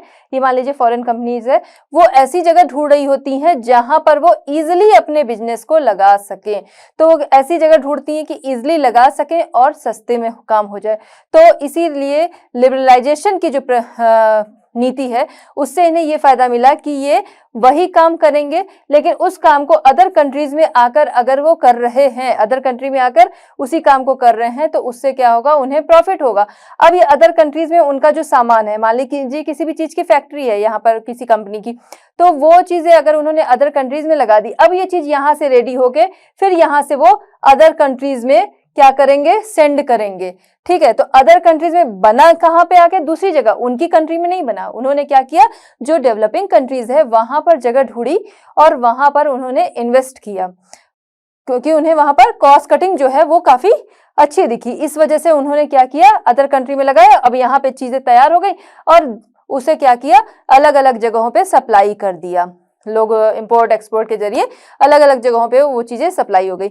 उसके अलावा ये कंपनीज ये भी देखती हैं कि जहां पर उन्हें लगाना है बिजनेस, वहां की जो गवर्नमेंट की नीतियां हैं वो सही हैं कि नहीं, कि आसानी से उनका बिजनेस जो है वो चल सके। उसके अलावा इसमें एक ये भी चीज फायदा करती है, फायदा इससे भी मिलता है कि जो वहां पर लेबर्स की कंडीशन होती है, लेबर्स लॉ में अगर लचीलापन है, मतलब लेबर्स, तो ये भी उनके लिए फायदेमंद है। क्यों? क्योंकि वो क्या करेंगी, ज्यादा से ज्यादा काम ले सकेंगी और कम अमाउंट दे सकेंगी। अगर जिस कंट्री में लेबर लॉ में क्या है, फ्लेक्सिबिलिटी है, वहां पर वो लेबर से काम भी ज्यादा ले लेंगे और उन्हें वहां पर और ज्यादा कॉस्ट कटिंग वहां पर उन्हें दिखेगी कि हाँ यहाँ पे इस तरह से काम हो जा रहा। तो रिजल्ट क्या हुआ कि यहाँ पर उन्हें पैसे जो है वो कम इन्वेस्ट करने पड़े और काम वही हो रहा है, वहां से अदर जगहों पे वो सप्लाई करते हैं। तो foreign companies can open their office, वो क्या करते हैं, अपने ऑफिस खोल सकते हैं। जैसे कि यहाँ पर पिक्चर में भी देख सकते हैं कि कोई पर्सन है, कोई फॉरेनर है, वो क्या कर रहा है, या कोई कंपनी है, एमएनसीज है, वो उसका कोई ना कोई तो मालिक होगा ही। तो मान लीजिए वो पर्सन है, तो उसने क्या किया, वो गया डेवलपिंग कंट्रीज में गया, वहां पर जाकर उन्होंने सर्च किया कि हाँ चीजें यहाँ पर इजिली हो जाएंगी कि नहीं। तो वहां पर उन्होंने देखा कि वहां की गवर्नमेंट की जो नीतियां हैं वो इजिली चीजें जो है एक्सचेंज हो जाएंगी, गुड्स का एक्सचेंज आसानी से हो जाएगा, वहां आराम से मैं फैक्ट्री लगा सकता हूँ, वहां पर मुझे गुड्स आसानी से मिलेंगे, लेबर्स आसानी से मिलेंगे, एम्प्लॉयज आसानी से मिलेंगे, कंस्ट्रक्शन जो है वो बहुत इजिली हो जाएगा कम अमाउंट में। तो इसलिए वो क्या करेगा, फिर वो सोचेगा now we are ready to invest. अब वो सोचेगा, जब चीजें सर्च करेगा फिर वो सोचेगा कि अब मैं इन्वेस्ट करने के लिए रेडी हूं, फिर वो वहां जा पे इन्वेस्ट करता है। तो ये चीजें हो जाती हैं कि लिबरलाइजेशन की वजह से क्या हुआ कि foreign companies can open their office, वो अपना ऑफिस वहां पर खोल सकती हैं। ठीक, businessman can take decision freely only as a result of liberalisation policies. Businessman क्या करते हैं, अपने डिसीजन जो है वो इजिली ले सकेंगे, किसकी वजह से, लिबरलाइजेशन पॉलिसीज की वजह से। अगर वहां पर लिबरलाइजेशन पॉलिसीज जो है वो सही है कि वो आसानी से वहां पर अपने गुड्स का एक्सचेंज, अपने काम जो है वो आसानी से कर सकेंगे, तो उसकी वजह से क्या होगा, उसे काफी फायदा होगा और वो अपने डिसीजन ले सकेगा कि जो वहां पर वो बिजनेस लगा रहा है या फिर जो भी चीजें हैं उन्हें वो आसानी से, कौन सी चीज उसे इम्पोर्ट करनी है, कौन सी चीजें उसे एक्सपोर्ट करनी है, कौन सी चीजें किस जगह पे इंपोर्ट एक्सपोर्ट करनी है, किस क्वांटिटी में करनी है, ये सारे डिसीजंस वो बिजनेसमैन जो है वो आसानी से ले सकेगा। किसकी वजह से, लिबरलाइजेशन पॉलिसीज की वजह से। तो लिबरलाइजेशन पॉलिसीज जो है, ट्रेड एंड इन्वेस्टमेंट पॉलिसीज का जो लिबरलाइजेशन है, उदारीकरण है, वो ग्लोबलाइजेशन प्रोसेस में इस तरह से हेल्प करता है। कि ग्लोबलाइजेशन प्रोसेस में कैसे हेल्प किया कि चीजों को सर्च किया, जहां पर चीजें सही दिख रही हैं वहां पर लिबरलाइजेशन है, वहां की गवर्नमेंट जो है इस नीति को अपनाती है, तो वहां पर वो अपना बिजनेस लगा सकते हैं और वहां से प्रॉफिट जो है वो कमा सकते हैं। चलिए बच्चों, देखते हैं क्वेश्चन नंबर 8। क्वेश्चन नंबर 8 हमारा है, how does foreign trade lead to integration of markets across countries, explain with an example other than those given here. यहाँ पर क्या है कि फॉरेन ट्रेड की बात हो रही है कि फॉरेन ट्रेड जो है वो अक्रॉस कंट्री, पूरे विश्व के मार्केट्स के एकीकरण में या इंटीग्रेशन में किस तरह से हेल्प करता है, एग्जांपल्स के साथ बताना है। तो फॉरेन ट्रेड जो है वो विश्व के इंटीग्रेशन में किस तरह से हेल्प करता है। फॉरेन ट्रेड से क्या होता है, जो प्रोड्यूसर्स होते हैं, डिफरेंट चीजों को बनाने वाले होते हैं जैसे, तो वो क्या करते हैं, वो अदर कंट्रीज के साथ एबल होते हैं compete करने के लिए एंड एक्सपोर्ट करने के लिए, अपनी चीजें जो है वो अदर कंट्रीज में भेजने के लिए। तो फॉरेन ट्रेड के द्वारा क्या किस तरह से हेल्प मिली इंटीग्रेशन में, producers are able to compete in other countries markets and exports. तो अदर कंपनीज के साथ क्या होता है, वो compete कर सकते हैं, अदर कंट्रीज के साथ compete कर सकते हैं और उनके जो सामान है वो क्या होते हैं, अदर कंट्रीज में जा सकते हैं, एक्सपोर्ट कर सकते हैं। Both producers and consumer get goods outside the country. तो इससे क्या होता है कि कंज्यूमर जो है प्रोड्यूसर है, दोनों ही अदर कंट्रीज में, आउटसाइड कंट्री, अपने देश के बाहर की कंट्री की चीजें जो है वो पा सकते हैं। जैसे अगर प्रोड्यूसर के वे से देखें कि जो चीजों को बना रहा है, जिसकी कंपनी है, तो वो क्या करता है, उसका जो रॉ मटेरियल्स वगैरह है वो अदर कंट्री से उठा सकता है। कंज्यूमर क्या करता है, तैयार चीजें उसके पास डिफरेंट डिफरेंट कंट्रीज से पहुंचती हैं। तो प्रोड्यूसर एंड कंज्यूमर क्या करते हैं, वो आउटसाइड कंट्री से गुड्स जो है वो पा जाते हैं। ठीक है, get a chance to choose different foreign products along with domestic. अब अगर देखिए ग्लोबलाइजेशन ना होता, फॉरेन ट्रेड ना होता, तो फिर क्या होता कि हम लोग अगर जो चीजें डोमेस्टिक है, जो हमारे यहाँ की, सिर्फ यही वही यूज कर सकते, चाहे उनके रेट ज्यादा होते। अगर रेट ज्यादा हम नहीं ले सकते हैं, उसकी बहुत ज्यादा जरूरत नहीं है, तो हम नहीं लेते। लेकिन इस जो फॉरेन ट्रेड है, ग्लोबलाइजेशन है, उसकी वजह से क्या हुआ चीजें कि चीजों तक हमारी पहुंच जो है वो बन सकी। तो इससे क्या होता है कि लोगों को डिफरेंट चीजें, मतलब डोमेस्टिक चीजें के साथ साथ, चीजों के साथ साथ ही अदर कंट्रीज की चीजें भी चूज करने का विकल्प मिल जाता है। तो अदर कंट्रीज के जो प्रोडक्ट्स हैं उन्हें भी चूज करने के लिए ऑप्शंस मिल जाते हैं। नेक्स्ट है the consumer gets the benefit of reduction in prices due to competition. अब क्या है कि ग्लोबलाइजेशन की वजह से डिफरेंट डिफरेंट कंपनीज जो हैं वो अदर कंट्रीज में जाके शिफ्ट हो गई, या उनके सामान जो हैं वो एक्सपोर्ट होके अदर कंट्रीज में आ रहे हैं या इंपोर्ट होके जा रहे हैं। ठीक है, कोई और कंट्री है, उनके सामान को अपने यहाँ एक्सपोर्ट कर रही है, या फिर वो अपने सामान कह सकते हैं अदर कंट्रीज में इंपोर्ट कर रहे हैं। ठीक, तो इससे क्या होता है कि कंज्यूमर जो है वो क्या है, बेनिफिट मिलता है उन्हें, reduction in prices due to competition. देखिए इससे क्या होता है, कंपनीज के बीच में कंपटीशन बढ़ता है। ठीक है, कंपटीशन बढ़ा क्यों, क्योंकि मान लीजिए कि जैसे इंडिया की कोई कंपनी है, किसी भी क्रीम को बनाने वाली है, फेस क्रीम मान लीजिए बनाने वाली कोई कंपनी है, वो कंपनी अच्छी चल रही है, लेकिन बाहर से कोई और कंपनी आ गई, तो अब क्या होगा कि हो सकता है जो बाहर की कंपनी आई उसके प्रोडक्ट्स ज्यादा अच्छे हैं, या बाहर से कोई प्रोडक्ट आया उसके मतलब कि बाहर से कोई ब्रांड आया, उसने अपना प्लांट जो है वो लगा लिया। तो यहाँ पर क्या है कि ग्राहक को दोनों चीजें, कंज्यूमर को दोनों चीजें मिल रही, बट वो क्या कर सकता है कि उसमें देखेगा कंपटीशन बढ़ा, जो कंपनीज हैं, ब्रांड्स हैं, उनके बीच में कंपटीशन बढ़ा। कंपटीशन बढ़ने से क्या हुआ, कंज्यूमर जो है उसके सामने ऑप्शन है कि वो कौन सी चीज ले। इससे क्या होता है, उसको प्राइस का भी फायदा होता है। कंपटीशन बढ़ा, अब दोनों कंपनीज क्या करेंगी, दोनों चारों जो भी कंपनीज होंगी सेम चीज की, तो वो क्या करेंगी कि उनके बीच में कंपटीशन बढ़ेगा। क्यों, क्योंकि कंज्यूमर तभी उन चीजों को लेगा, कस्टमर उन्हीं चीजों को लेगा जब उसे वहां पर फायदा दिखेगा, या तो क्वालिटी अच्छी होगी या रेट अच्छा होगा। अच्छा का मतलब रेट उसे कम मिलेगा, तो ये चीजें वो देखेगा तभी लेगा। तो इससे कंज्यूमर को फायदा मिलता है कि उसे प्राइस जो है चीजों के वो कम प्राइस में चीजें मिल जाती हैं। ठीक, फिर है manufacturers from different countries compete with people from all over the world.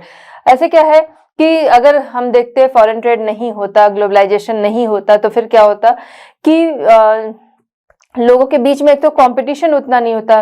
जो एक जगह की कंपनी है तो उन्हीं में कंपटीशन होता, उससे जो कंज्यूमर को इतना फायदा मिल रहा है या फिर प्रोड्यूसर को मिल रहा है वो नहीं मिलता। उसके अलावा हम देखते हैं कि मैन्युफैक्चरर, इसकी वजह से जो फॉरेन ट्रेड है, इसकी वजह से क्या हो रहा है, मैन्युफैक्चरर जो है उन्हें बहुत सारा फायदा हो रहा है। क्या कि अक्रॉस वर्ल्ड, पूरे वर्ल्ड में उन्हें अपनी चीजें जो है वो सेल करने का मौका मिलता है। इससे उनकी चीजों की पहुंच जो है वो पूरे वर्ल्ड में होती है। कैसे, क्योंकि वो हमने देखा कि लोग चीजों को इंपोर्ट कर रहे हैं, एक्सपोर्ट कर रहे हैं, चीजें हर जगह पे पहुंच रही हैं। ऐसे क्या होता है, कोई ब्रांड है अगर एक जगह पे, एक कंट्री में लगा है, उस कंट्री के ही लोग यूज कर रहे हैं।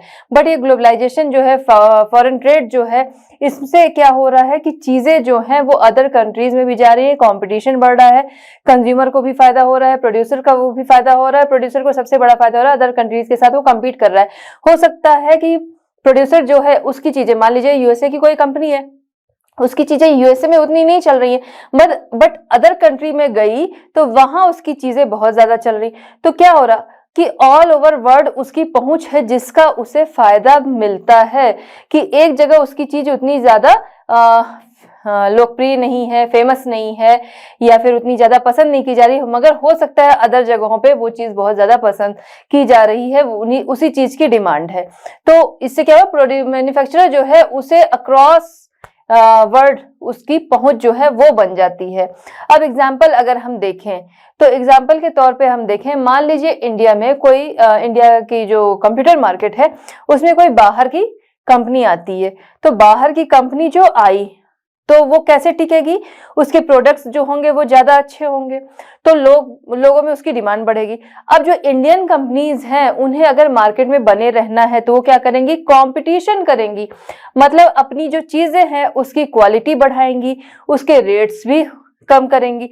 तो क्या होता है, वहां कंपटीशन बढ़ेगा, कंपनीज की चीजों में क्या होगा, सुधार होगा, उसकी क्वालिटी में सुधार होगा, क्वालिटी उसकी इंक्रीज होगी, और उसके अलावा प्राइजेस जो है वो भी लोगों के लिए डिक्रीज होंगे, कि जिससे कि लोग जो है उन कंपनीज की तरफ अट्रैक्ट हो।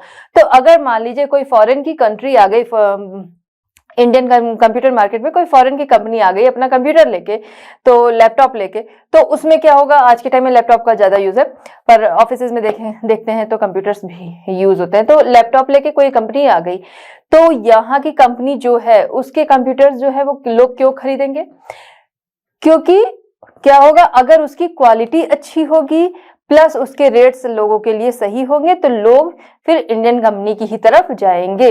तो अगर उसको मार्केट में बने रहना है, कंपटीशन करना है, तो अपनी क्वालिटी उसे सुधारनी होगी। तो entry of foreign companies into the Indian computer market, तो ये हमारा हो गया एग्जांपल की इंडियन कंप्यूटर मार्केट में फॉरेन कंट्री की एंट्री।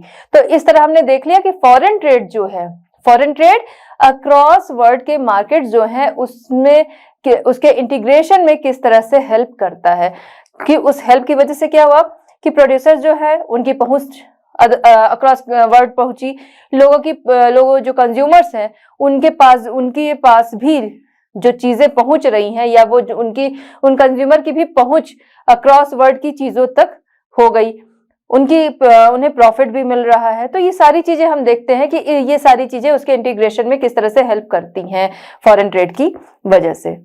चलिए बच्चों देखते हैं क्वेश्चन नंबर 8। चलिए बच्चों देखते हैं क्वेश्चन नंबर 9। क्वेश्चन नंबर 9 हमारा है, globalisation will continue in the future, can you imagine what the world would be like 20 years from now, give reasons for your answer. Question हमारा क्या कह रहा है, ग्लोबलाइजेशन जो है वो जारी रहेगा, कैन यू इमेजिन कि अब से 20 years में वर्ल्ड कैसा होगा। वर्ल्ड कैसा होगा मीन्स क्या उसका साइज एरिया की बात हो रही है कि वो बढ़ेगा घटेगा, नहीं, बात क्या हो रही है कि वर्ल्ड कैसा होगा, मतलब ग्लोबलाइजेशन से है यहाँ पर, क्योंकि ग्लोबलाइजेशन जो है जारी रहेगा। तो यहाँ पर ग्लोबलाइजेशन की बात हो रही, तो उसके वे में पूछा जा रहा है, ग्लोबलाइजेशन के वे में, कि वर्ल्ड कैसा रहेगा, कैन यू इमेजिन अब से 20 years में वर्ल्ड कैसा रहेगा, आपको एग्जांपल के साथ बताना है। तो ग्लोबलाइजेशन एक ऐसी चीज है, वो चल रही है, आगे भी चलती रहेगी, और उससे क्या होगा, बहुत सारी चीजें बढ़ेंगी।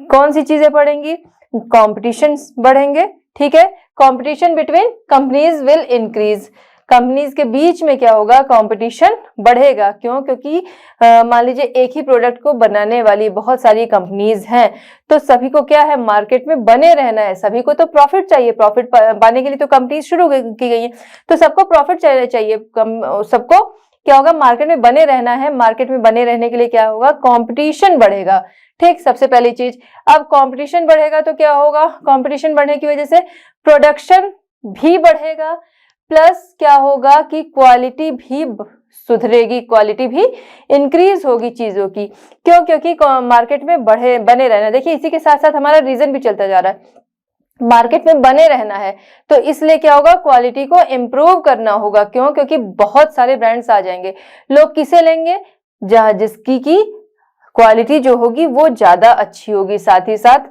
कि बजट भी हर इंसान देखता है, तो रेट एंड क्वालिटी जो है, तो यहाँ पर क्या होगा, प्रोडक्शन जो होगा वो इंक्रीज होगा, क्वालिटी इंक्रीज होगी, और बहुत सारी छोटे इंडस्ट्रीज जो हैं वो मार्केट में आएंगी।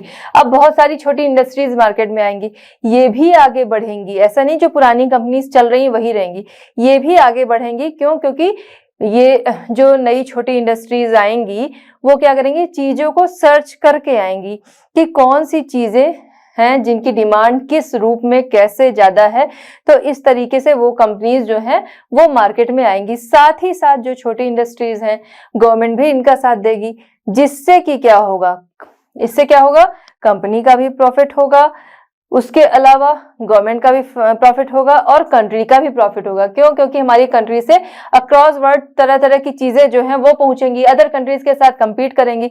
अगर वो चल गई, वो अच्छी है, उनकी डिमांड ज्यादा है, तो क्या होगा, उससे कंट्री को बेनिफिट होगा, उस पर्सन को बेनिफिट होगा, प्लस गवर्नमेंट को भी बेनिफिट होगा, लोगों की कंडीशन जो होगी वो सुधरेगी, जो भी रूलिंग पार्टी होगी, जिसकी भी गवर्नमेंट होगी, वो आगे उसकी ही पार्टी बनी रहे, वही उसी की गवर्नमेंट जो है वो बनी रहे। तो उसके लिए क्या करेंगी, वो इन कंपनीज को, जो छोटी कंपनीज हैं, उन्हें बढ़ावा देंगी, जिससे कि क्या होगा कि ये कंपनीज भी आगे बढ़ेंगी। तो आगे के टाइम में हम क्या देखते हैं कि ग्लोबलाइजेशन जो है वो समय के साथ और बढ़ेगा, चीजें जो हर तरह की, हर वे में हम देखेंगे, वो सारी चीजें बढ़ेंगी। आई होप कि आप समझ गए होंगे कि ग्लोबलाइजेशन जो है वो जारी रहेगा और अगले 20 ईयर्स में, अब जैसे अगले 20 ईयर्स में यहाँ पूछा गया कि कंट्री कैसी होगी या फिर वर्ल्ड कैसा होगा, सॉरी कंट्री नहीं, यहाँ पर है वर्ल्ड कैसा होगा। तो वर्ल्ड कैसा होगा अगले 20 ईयर्स में, तो आपने ये चैप्टर पढ़ा, आपने इसके सॉल्यूशंस देखे, इसके बेस पर कई सारे पॉइंट्स जो है वो आप भी इसमें ऐड कर सकते हो कि अगले 20 ईयर्स में कंट्री वर्ल्ड जो है वो कैसा होगा। चलिए बच्चों देखते हैं क्वेश्चन नंबर 10। क्वेश्चन नंबर 10 हमारा है, supposing you find two people arguing, one is saying globalization has hurt our country's development, the other is telling globalization is helping India's develop, how would you respond to these arguments? Question हमारा क्या कह रहा है कि suppose आप दो लोगों को आर्ग्यू करते हुए सुन रहे हो, एक कह रहा है कि ग्लोबलाइजेशन ने हमारी कंट्री के डेवलपमेंट को क्या किया है, हर्ट किया है, नुकसान पहुंचाया है, दूसरा कह रहा है कि ग्लोबलाइजेशन ने हमारी कंट्री के डेवलपमेंट में हेल्प की है। तो आप उन्हें किस तरह से समझाओगे या फिर आप किस तरह से रिस्पॉन्ड करोगे उनकी बातों पे? तो सबसे पहली चीज कि उन दोनों के सामने जो नेगेटिव है उसके सामने पॉजिटिव एंड पॉजिटिव के सामने नेगेटिव रखना है। मतलब ये कि दोनों की बातें हो रही हैं, हम जाएंगे दोनों से ही बातें करेंगे, दोनों को ही हम रिस्पॉन्ड करेंगे, लेकिन हर चीज का प्लस और माइनस दोनों पॉइंट होता है, दोनों उनको हम समझाएंगे। सबसे पहले हम बात करेंगे एडवांटेज की, क्या रहेगा आइए देखते हैं। If we see the benefits of increasing globalisation then the economy has developed, people have got employment opportunities. हम उन्हें समझाएंगे कि ग्लोबलाइजेशन की वजह से क्या है, हमारी जो इकोनॉमी है वो डेवलप हुई है। कैसे?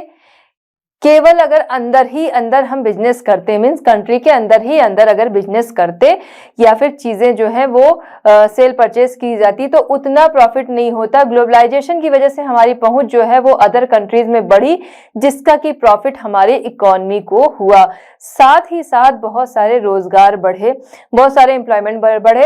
क्यों? क्योंकि हमारी कंट्री की बनी हुई चीज, मान लीजिए किसी चीज का प्रोडक्शन है, चीजें हमारे यहाँ बन रही हैं, वो अदर कंट्रीज में मंगाई जा रही हैं, उससे क्या होगा, चीज की डिमांड बढ़ रही है, यानी प्रोडक्शन ज्यादा से ज्यादा करना होगा। ज्यादा से ज्यादा प्रोडक्शन करने के लिए क्या होगा, वहां पर हमें ज्यादा से ज्यादा लोगों को एम्प्लॉयमेंट देना पड़ेगा, ज्यादा से ज्यादा लोगों को रोजगार देना पड़ेगा, ज्यादा से ज्यादा एम्प्लॉय रखने होंगे, जिससे कि जो प्रोडक्ट है वो ज्यादा से ज्यादा तैयार हो सके। ठीक है, क्योंकि वो हमें अदर कंट्रीज भी यूज कर रही है, वहां पर भेजना है, तो एम्प्लॉयमेंट इससे बढ़ा। इसके अलावा एमएनसीज जो होती हैं वो क्या करती हैं, एमएनसीज के अदर कंट्रीज, जैसे अगर हम फॉरेन कंट्री की किसी कंपनी की बात करें, वो भी क्या करेंगी कि अपना जो प्लांट्स वगैरह है वो यहाँ पर खोला उन्होंने, मान लीजिए इंडिया में। अब जब इंडिया में उन्होंने खोला तो उसके लिए उन्हें बहुत सारे लेबर या एम्प्लॉय जो है वो चाहिए। उसके लिए वो क्या करेंगे, अपनी कंट्री से सिर्फ उन्होंने कंपनी का नाम दिया है, यहाँ के कंस्ट्रक्शन जो होगा वो कराएंगे, या फिर यहीं की किसी, जैसा कि हमने अभी चैप्टर में पिछले क्वेश्चंस में पढ़ा कि क्या करते हैं कि दूसरी कंपनी को टेक ओवर कर लेते हैं, दूसरी कंपनी को खरीद लेते हैं या दूसरी के साथ बॉन्डिंग बनाते हैं, उनके साथ काम करते हैं। तो वो कंपनी क्या हुई कि उसने सिर्फ एक कंपनी का नाम दिया, यहाँ पर उसने अपना बिजनेस जो है वो लगाया या अपना प्लांट लगाया, और अपने जो प्लांट लगा उसमें बहुत सारे एम्प्लॉयज चाहिए होंगे, लेबर्स चाहिए होंगे। उसके लिए वो क्या करेंगे, अपनी कंट्री से अदर कंट्री की जो कंपनी होगी वो अपनी कंट्री से एम्प्लॉय नहीं लाएगी। एम्प्लॉय वो जिस कंट्री में अपने प्लांट्स लगा रहे हैं, मान लीजिए इंडिया में लगा रहे हैं, यहाँ बात इंडिया की हो रही है, तो इंडिया में मान लीजिए वो प्लांट लगा रहे हैं, तो क्या करेंगे, बाहर से या अपने यहाँ से एम्प्लॉयज नहीं लाएंगे, वो इंडिया के ही लोगों को क्या करेंगे, एम्प्लॉय के तौर पे यूज करेंगे, उन्हें ही रोजगार देंगे। तो इससे क्या हुआ, एम्प्लॉयमेंट बढ़ा। देखिए एडवांटेज देखेंगे तो इकोनॉमी सुधरी, एम्प्लॉयमेंट बढ़ा। उसके बाद हम देखेंगे people have got advance technology items, लोगों को एडवांस टेक्नोलॉजी आइटम्स मिले। कैसे, अब जैसे मान लीजिए हम बहुत सारी चीजें यूज कर रहे हैं हमारी कंट्री में, हम अपना डेली रूटीन में ही देखें बहुत सारी चीजें यूज हो रही, जैसे हमारा कंप्यूटर हुआ जिसने काम को आसान बनाया, घरों में मिक्सी है, वॉशिंग मशीन है, तो बहुत सारी मशीनें जो हैं, टेक्नोलॉजीज जो हैं वो हम यूज कर रहे हैं। बहुत सारी टेक्नोलॉजीज ऐसी हैं जिनको भारत में बनने में समय लगता, बनती लेकिन हो सकता है कई साल लग जाते, लेकिन वही चीजें क्या हुआ, ग्लोबलाइजेशन की वजह से वो मशीनें क्या हुई, हमारे यहाँ आई, तो हमने उन मशीनों का यूज करना शुरू कर दिया। तो देखिए टेक्नोलॉजी की वजह से क्या हुआ, हमने क्या किया, ग्लोबलाइजेशन की वजह से क्या हुआ, नई नई टेक्नोलॉजीज हमने यूज की। तो इस ग्लोबलाइजेशन का ये भी फायदा है, नई नई टेक्नोलॉजीज जो है वो यूज होने लगी, काम जो है वो जल्दी और आसानी से होने लगा। तो people have got advance technology items globalisation की वजह से ही लोगों को मिलने लगे। The standard of living of the people has improved. अब क्या हुआ कि लोगों का स्टैंडर्ड भी जो है वो, लिविंग स्टैंडर्ड जो है वो भी इम्प्रूव हुआ इसकी वजह से। कैसे, तो एक तो मशीनों का यूज होने लगा तरह तरह की, तो जिसकी वजह से लाइफ हमारी अच्छी हुई। उसके अलावा सबसे बड़ी चीज जो हमने पढ़ा कि क्या था, कंपटीशन, ग्लोबलाइजेशन की वजह से कंपटीशन बढ़ा।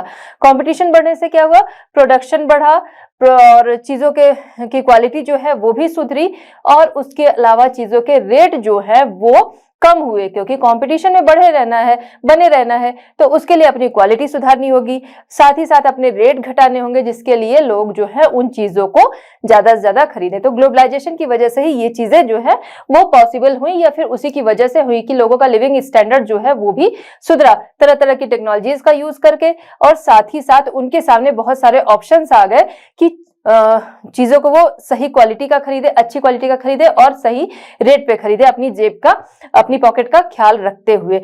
अब इसके साथ ही हम बात करेंगे डिसएडवांटेज की, कि इसकी वजह से बहुत सारे जो लघु कुटीर उद्योग थे वो क्या हुए, वो बंद हो गए।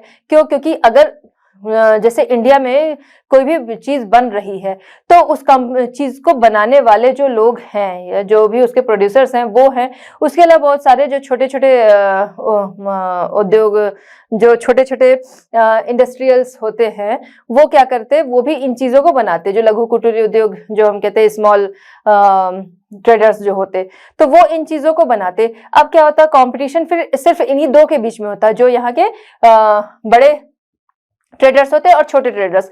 लेकिन ग्लोबलाइजेशन की वजह से क्या, अदर कंपनीज भी आ गई, उन कंपनीज ने अपने प्लांट्स लगा लिए, या फिर कह सकते हैं कि वहां की बनी हुई चीजें आने लगी। तो इसकी वजह से क्या हुआ, जो यहाँ के छोटे ट्रेडर्स थे उन्हें नुकसान हुआ, बहुत सारे छोटे जो लघु उद्योग थे वो इसकी वजह से बंद हो गए। तो due to increase competition, due to globalisation, many small cottage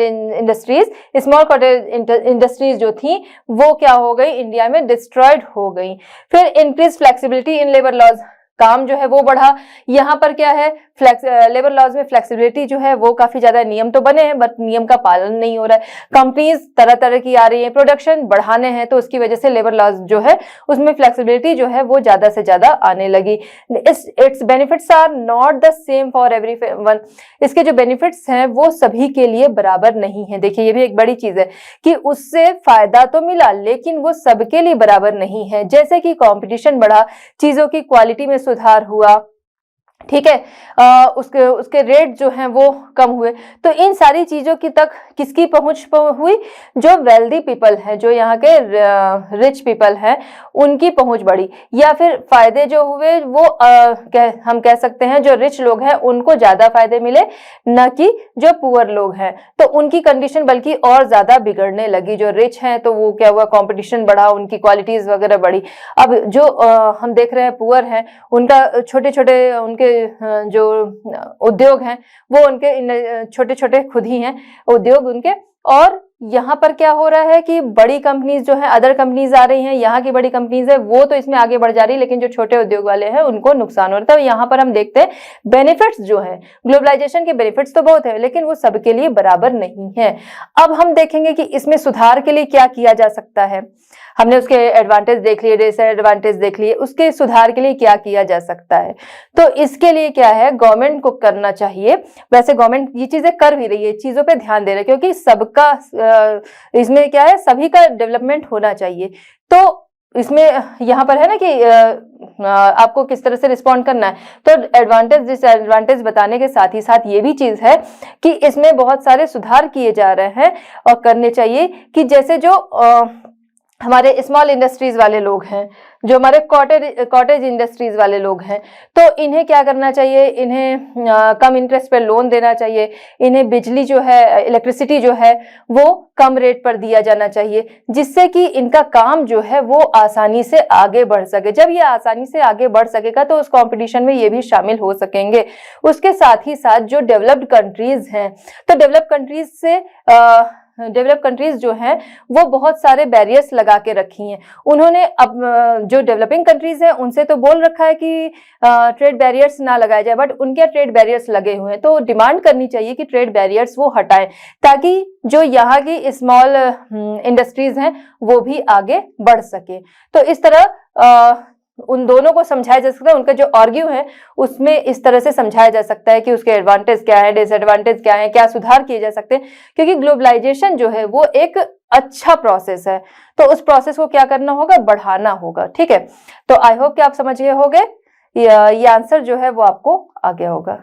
चलिए बच्चों, देखते हैं क्वेश्चन नंबर 11। क्वेश्चन नंबर 11 हमारा है, Indian buyers have a greater choice of goods than they did 2 decades back. 2 decades back अगर देखें तो इंडियन बायर्स के पास बहुत सारे विकल्प हैं गुड्स के। ठीक है, सामानों के बहुत सारे विकल्प हैं। आगे हम देखते हैं, this is closely associated with the process of. ये क्लोजली किस प्रोसेस की वजह से एसोसिएटेड है, ये है ग्लोबलाइजेशन की वजह से। ग्लोबलाइजेशन बढ़ा, ग्लोबलाइजेशन होने की वजह से क्या हुआ, बहुत सारे ब्रांड्स जो हैं वो सामने आ गए। ठीक है, वरना क्या होता है, एक ही कंट्री के जो लोग हैं वही जो चीजें प्रोड्यूस कर रहे हैं वही लोगों के सामने आ रही है। तो मान लीजिए 2-4 चीजें होती किसी उसकी, लेकिन ग्लोबलाइजेशन की वजह से बहुत सारे ब्रांड्स जो हैं आ गए, और उसकी वजह से अगर ध्यान देना होगा कि बाहर से कंपनीज आई, लोगों को लगा कि हाँ ये चीजें बिक रही हैं, तो और भी प्रोड्यूसर जो हैं उस कंट्री के भी, वो भी रेडी हो जाते हैं। तो लोगों के सामने चॉइसेस किस वजह से आई, ग्लोबलाइजेशन की वजह से चॉइस जो है वो ज्यादा आई। Markets in India are selling goods produced in many other countries. बहुत सारी कंट्रीज के जो गुड्स हैं वो इंडिया की मार्केट में बेचे जा रहे हैं, इंडिया की मार्केट में बेचे जा रहे हैं। मेनी अदर कंट्रीज के गुड्स जो हैं प्रोड्यूस्ड, मेनी अदर कंट्रीज के द्वारा प्रोड्यूस जो गुड्स हैं वो इंडिया की मार्केट में बेचे जा रहे हैं। फिर आगे हमारा क्या है, this means there is increasing with other countries. अब देखिए यहाँ पर क्या है, बहुत सारी वेराइटीज देखी जा रही हैं, बहुत सारी कंट्रीज के द्वारा प्रोड्यूस चीजें जो है इंडियन मार्केट में देखी जा रही हैं। तो इसका मतलब क्या हुआ, क्या चीज यहाँ पर बढ़ा है, इसका मतलब कि इंडिया में क्या बढ़ा है, ट्रेड जो है वो बढ़ा है। तो इंडिया में ये क्या दिखाता है कि ट्रेड बढ़ा है, व्यापार बढ़ा है, इसलिए तो चीजें जो है वो आई हैं। आगे हम देखते हैं कि moreover the rising number of brands that we see in markets might be produced by MNCs in India। इससे आगे अगर हम देखें तो इंडिया में MNCs के द्वारा प्रोड्यूस्ड बहुत सारे जो ब्रांड्स हैं उनके राइजिंग नंबर हमें देखने को मिल रहे हैं, या फिर बहुत सारे ब्रांड्स जो हैं वो उनके नंबर्स राइज हो रहे हैं, मतलब वो बहुत ज्यादा संख्या में बढ़ रहे हैं। MNCs are investing in India because, MNCs India में इन्वेस्ट कर रही हैं। क्यों कर रही हैं, अगर वो यहाँ इन्वेस्ट करेंगी तो उन्हें कुछ ना कुछ फायदा होगा, इसीलिए तो इन्वेस्ट करेंगी, वरना क्या जरूरत है। तो MNCs क्यों कर रही हैं, क्योंकि इंडिया में इन्वेस्ट करेंगी वो, तो उससे उनको जो है प्रॉफिट वो काफी ज्यादा होगा। तो वो किस लिए करती हैं, प्रॉफिट के लिए तो हर जगह कर रही, लेकिन इंडिया में अगर वो इन्वेस्ट कर रही हैं तो उससे क्या होता है, कॉस्ट कटिंग उनकी हो रही है। जो प्रोडक्शन उनका हो रहा है उसमें वो उन्हें कम कीमतों पे, सस्ती कीमतों पे उनका प्रोडक्शन जो है वो रेडी हो जा रहा है। जैसे अगर वो कोई फैक्ट्री भी अगर वो बनवा रहे हैं तो वहां पर कंस्ट्रक्शन कॉस्ट जो है वो भी कम आ जाएगी, लेबर कॉस्ट भी कमाएगी, उनके जो एम्प्लॉयज हैं वो भी कॉस्ट कमाएगी, गुड्स की कॉस्ट कमाएगी। तो वही चीज है, टू चीपर प्रोडक्शन कॉस्ट को सस्ता करने के लिए, कम करने के लिए जो एमएनसीज हैं वो क्या कर रही हैं, इंडिया में इन्वेस्ट कर रही हैं। फिर आगे हम देखते हैं, while consumers have more choices in the market, the effect of किसका है, देखिए इंडिया में while consumers have more choices in the market, consumers जो है, उपभोक्ता जो हैं, जो खरीद रहे बायर्स हैं, उनके सामने मार्केट में बहुत सारी चॉइस है, जिसका जो कि इफेक्ट है किसके बढ़ने का, वो किसके बढ़ने का इफेक्ट है, वो है डिमांड के बढ़ने का। डिमांड बढ़ी तभी तो चीजों की जो मांग है वो बढ़ रही है, मार्केट बढ़ रही है, क्योंकि डिमांड बढ़ रही है। कंज्यूमर्स के बीच में चॉइसेस इन द मार्केट, उनके सामने बहुत सारी चॉइसेस आ गई, किस वजह से, क्योंकि डिमांड बढ़ रही। डिमांड नहीं होगी तो फिर चॉइसेस भी तो नहीं होंगी। कंपनीज क्यों बनाएंगी वो चीजें जो जिनकी डिमांड नहीं होगी, तो डिमांड है इसीलिए कंपनीज जो है वो बना रही हैं। तो कंज्यूमर्स जो है उनके सामने चॉइसेस हैं मार्केट में, किस लिए, क्योंकि डिमांड बढ़ रही है। दूसरी चीज की उनकी परचेजिंग पावर बढ़ी है। सिर्फ डिमांड है, परचेजिंग पावर नहीं है तो भी काम नहीं बनेगा। परचेजिंग पावर बढ़ रही है। यहाँ पर क्या है कि बहुत सारे ब्रांड्स सामने आ गए। अब ब्रांड्स के सामने आने से क्या हुआ, क्वालिटी भी इंप्रूव होती है और उनकी जो कीमतें होती हैं, वो उनके रेट जो होते हैं वो भी क्या होते हैं, डिक्रीज होते हैं। तो रेट डिक्रीज होने से क्या हुआ, लोगों की परचेजिंग पावर भी तो बढ़ रही है। तो लोगों की डिमांड बढ़ रही है, परचेजिंग पावर बढ़ रही है, इस वजह से ये चीजें हो रही है। Has mean greater among the producers, has mean greater among the producers dash है यहाँ पर। तो ये चीजें किस वजह से हो रही हैं, ठीक है। इसका मतलब क्या है, देखिए परचेज पावर बढ़ रही है, डिमांड बढ़ रही है, ब्रांड्स में चॉइस आ गई, तो इसका मतलब क्या है कि प्रोड्यूसर्स के बीच में क्या बढ़ रहा है, कंपटीशन बढ़ रहा है। जब लोगों के बीच में, प्रोड्यूसर्स जो है उनके बीच में कंपटीशन बढ़ रहा है, तो कंपटीशन बढ़ने की वजह से क्या होगा कि तरह तरह की चीजें आएंगी मार्केट में और वो अपनी क्वालिटीज जो है वो बढ़ाएंगे, अपने रेट्स कम करेंगे, जिसकी वजह से डिमांड जो है, रेट्स कम होने की वजह से परचेजिंग पावर बढ़ेगी, डिमांड बढ़ेगी और लोग जो है उन चीजों को आसानी से खरीद सकेंगे। तो has mean greater competition among the producers के बीच में कंपटीशन जो है, इसका मतलब कि वो काफी बढ़ा हुआ है।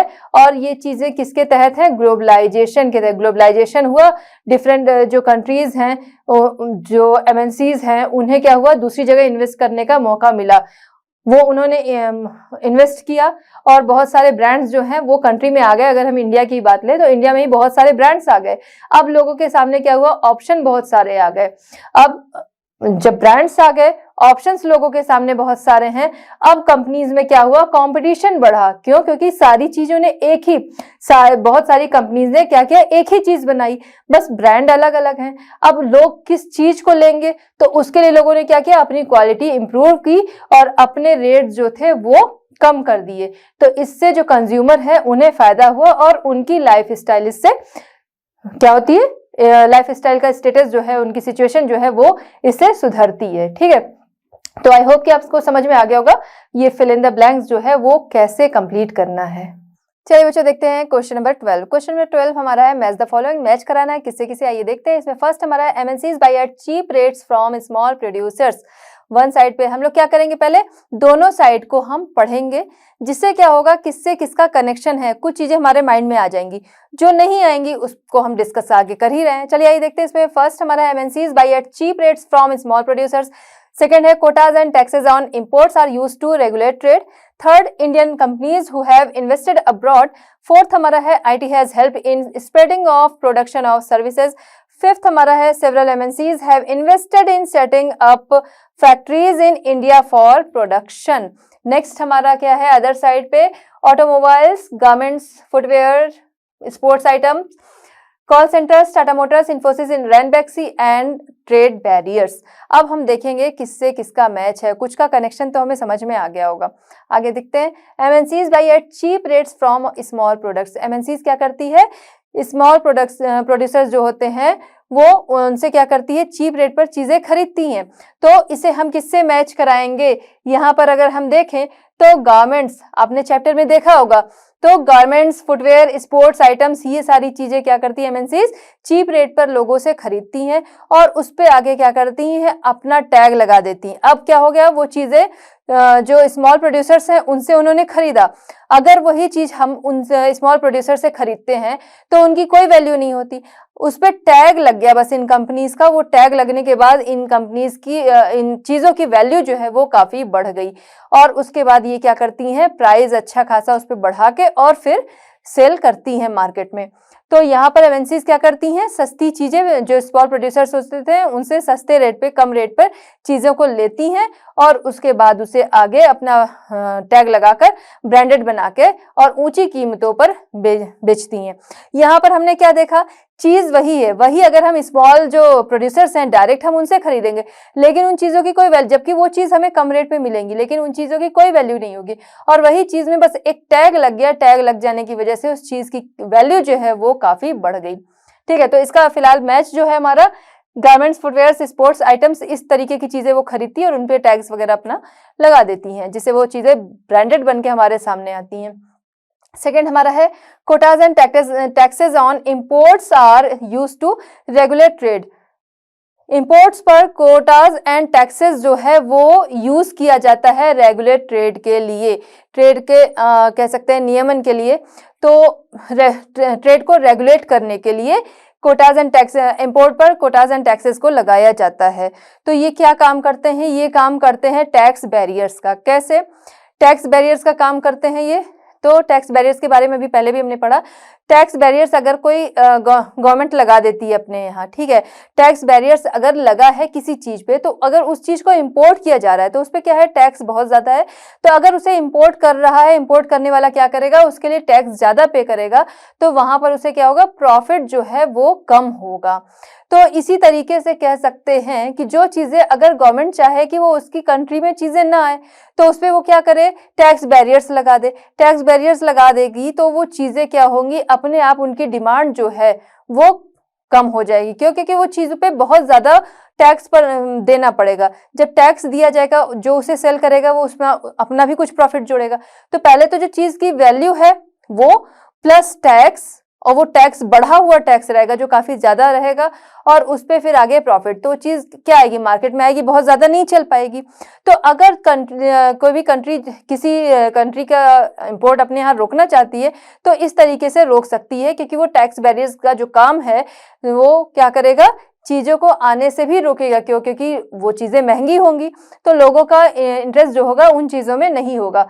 तो quotas and taxes on imports are used to regulate trade, trade को रेगुलेट करने के लिए। और वो क्या काम करता है, वो काम करता है ट्रेड बैरियर्स का। ठीक है, टैक्स नहीं, ट्रेड बैरियर्स का वो काम करता है। नेक्स्ट हम आते हैं थर्ड हमारा है Indian companies who have invested abroad. Indian companies जो कि अब्रॉड में इन्वेस्ट करती हैं, अगर बात करें उनकी, तो यहाँ पर हम किससे मैच कराएंगे, यहाँ पर कौन सी कंपनीज है, टाटा मोटर्स जो कि इंडियन है, जो मोटर्स के लिए जानी जाती है। इसके बाद है इन्फोसिस आईटी कंपनी है, फिर आगे है रेनबैक्सी मेडिसिन है, इसके अलावा एशियन पेंट्स वगैरह है, वो क्या पेंट वगैरह बनाते हैं। तो यहाँ पर इसे हम मैच कराएंगे किससे, थर्ड हमारा जो है वो मैच कराएंगे डी से, हम मैच कराएंगे कि Indian companies who have invested abroad, Tata Motors, Infosys, Ranbaxy, इससे मैच कराएंगे जो कि अब्रॉड में इन्वेस्ट करती हैं। नेक्स्ट हम आते हैं IT has helped in spreading of production of services.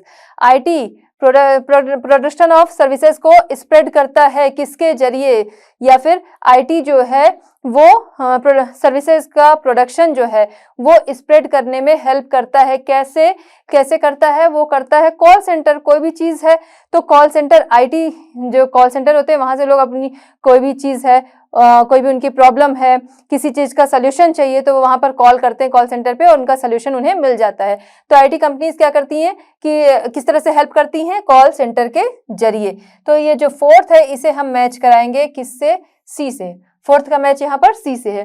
फिर हम आते हैं, देखते हैं फिफ्थ हमारा क्या है, several MNCs have invested in setting up factories in India for production. बहुत सारी एमएनसीज जो हैं वो इंडिया में प्रोडक्शन के लिए, वो अपने इंडिया में प्रोडक्शन के लिए वो क्या करती है, इन्वेस्ट करती हैं अपनी फैक्ट्रीज लगाने के लिए। अपना जो प्रोडक्शन है उसके लिए वो इंडिया में फैक्ट्रीज लगाती हैं, लगाने के लिए इन्वेस्ट करती हैं। तो कौन सी कंपनीज की अगर बात करें, कौन सी एमएनसीज, ऑटोमोबाइल्स। ऑटोमोबाइल्स हम देखते हैं ना, बहुत सारी बाहर की गाड़ियां जो होती हैं वो हमारे यहाँ होती हैं। तो एमएनसीज जो है जो कि इन्वेस्ट करती हैं इंडिया में अपनी फैक्ट्रीज लगाने के लिए, अपने प्लांट्स वगैरह लगाने के लिए, तो उसे मैच कराएंगे किससे, ऑटोमोबाइल से। ऑटोमोबाइल एमएनसीज जो हैं, बहुत सारी ऑटोमोबाइल एमएनसीज जो हैं वो क्या करती हैं, अपने प्रोडक्शन के लिए इंडिया में अपना प्लांट जो है, अपनी फैक्ट्रीज जो है वो लगाती हैं। तो आई होप कि आपको समझ में आ गया होगा किससे किसका मैच है और क्यों। चलिए बच्चों देखते हैं क्वेश्चन नंबर 13। क्वेश्चन नंबर 13 हमारा है choose the most appropriate option. Most appropriate option यहाँ पर आपको चूज करना है। इसमें फर्स्ट हमारा है the past 2 decades of globalisation has been rapid movement in. Past 2 decades में देखा गया है ग्लोबलाइजेशन में मूवमेंट, रैपिड मूवमेंट किसका देखा गया है। ऑप्शंस देखते हैं। ए हमारा है goods services and people between countries, B है goods services and investments between countries, C हमारा है goods investments and people between countries. तो पास्ट पिछले 2 दशक में लोगों का मूवमेंट जो है ग्लोबलाइजेशन के तहत लोगों का मूवमेंट जो देखा गया है वो इन तीनों में देखा गया है। लेकिन मोस्ट अप्रोप्रिएट आंसर की अगर बात है तो लोगों का आना जाना पहले भी था, वो अभी भी है। समय के साथ क्या है, बहुत ज्यादा बढ़ गया है। लोग घूमने फिरने के लिए भी जाते हैं, बिजनेस के लिए भी जाते हैं। कोई उस अदर कंट्रीज में वहां पर वहां की कंपनी में काम कर रहा है, किसी काम से वो आता है, या फिर किसी कोई फॉरेन कंट्री है, एमएनसीज हैं, उन्होंने किसी डेवलपिंग कंट्रीज में मान लीजिए उन्होंने क्या किया है, अपना कोई सेंटर खोल रखा है, अपना कोई ऑफिस खोल रखा है, वहां का कोई एम्प्लॉय समय समय पर उसको बाहर जाना पड़ता है, या पढ़ाई लिखाई के लिए भी लोग जाते हैं, या फिर लोगों का देखते हैं कि माइग्रेशन भी हो रहा है। तो लोगों का आना जाना तो बराबर बना है। लेकिन अगर हम देखें तो गुड्स सर्विसेज एंड इन्वेस्टमेंट जो है वो पिछले 2 दशकों में काफी ज्यादा हुआ है, क्योंकि देखिए लोगों का आना जाना तो है, पॉपुलेशन बढ़ रही है, लोगों की जरूरतें बढ़ी, उसके लिए जा रहे हैं। लेकिन इन्वेस्टमेंट, गुड्स एंड सर्विसेज जो है कंट्रीज के बीच में, ये चीजें बहुत तेजी से बढ़ी है। क्यों? क्योंकि जो उदारीकरण की नीति है, लिबरलाइजेशन जो है, जब वो आया 91 के बाद, लिबरलाइजेशन की जब नीति अपनाई गई, उसके बाद क्या हुआ कि ये सारी चीजें बहुत ही तेजी से हुई। तो पिछले 2 दशक में मूवमेंट जो देखा गया वो गुड सर्विसेज एंड इन्वेस्टमेंट का बहुत ज्यादा देखा गया। जो अगर मोस्ट अप्रोप्रिएट ऑप्शन की बात है तो वो हमारा आएगा ऑप्शन 2 या ऑप्शन बी जो है good services and investment between countries. अब हम आते हैं इसमें क्वेश्चन नंबर बी नहीं है, 2 है। क्वेश्चन नंबर 2 पे हम आते हैं। क्वेश्चन नंबर 2 हमारा है the most common route for investments by MNCs in countries around the world. ठीक है, countries around the world MNCs के द्वारा इन्वेस्ट किया जाने वाला मोस्ट कॉमन रूट कौन सा है, आइए देखते हैं। सेटअप न्यू फैक्ट्रीज, नई फैक्ट्रीज को लगाना, या फिर बी है बाय एग्जिस्टिंग लोकल कंपनीज को खरीद लेना, या फिर सी हमारा है from partnership with local companies के साथ पार्टनरशिप करना। तो ये सारे रूट्स वो अपनाते हैं, लेकिन मोस्टली उनके लिए जो ज्यादा सही रूट होगा जिसमें कि उन्हें प्रॉफिट ज्यादा हो, इन्वेस्टमेंट कम करना पड़े, प्रॉफिट ज्यादा हो, अगर उस रूट की बात करते हैं तो अगर वो नया सेटअप लगाएंगे तो उसमें बहुत ज्यादा इन्वेस्ट करना पड़ेगा उन्हें। ठीक, बी हम देखते हैं कि बाय एग्जिस्टिंग लोकल कंपनीज को खरीदना, ये सबसे सरल तरीका उनके लिए है। जो एमएनसीज कंपनीज हैं उनके लिए सबसे सरल तरीका है कि किसी कंपनी को ही खरीद लेना, टेक ओवर कर लेना। सी अगर देखें लोकल कंपनीज के साथ पार्टनरशिप, ये भी अच्छा है, लेकिन जो मोस्ट एप्रोप्रिएट आंसर की बात है तो किसी कंपनी को खरीद लेना वो उनके लिए ज्यादा बेटर है। उससे क्या होता है कि कंपनी खरीदने के साथ ही साथ गुडविल्स भी जो होती हैं वो भी उन्हें मिल जाती हैं, तो उन्हें क्या होता है, प्रॉफिट जो होता है वो बहुत ही तेजी से होता है। जैसे अगर हम इंडिया में बात करें तो परक फूड नाम की एक कंपनी थी, ठीक है, जो ऑयल बेस्ड कंपनी थी, आपकी बुक में भी इसका एग्जांपल दिया है। तो परक फूड की जो कंपनी थी उसे उन्होंने टेक ओवर कर लिया कारगिल फूड्स ने, तो वो अब कारगिल के नाम से जो ऑयल है वो उसके ब्रांड के नाम से आता है। तो यहाँ पर क्या हमने देखा, उन्होंने क्या किया, कंपनी खरीद लिया। इसी तरह वो बहुत सारे एमएनसीज होती हैं, वो आती हैं किसी कंट्री में, वहां की जो कंपनीज होती हैं उन्हें वो टेक ओवर कर लेती हैं, उन्हें वो खरीद लेती हैं और फिर उस पर अपना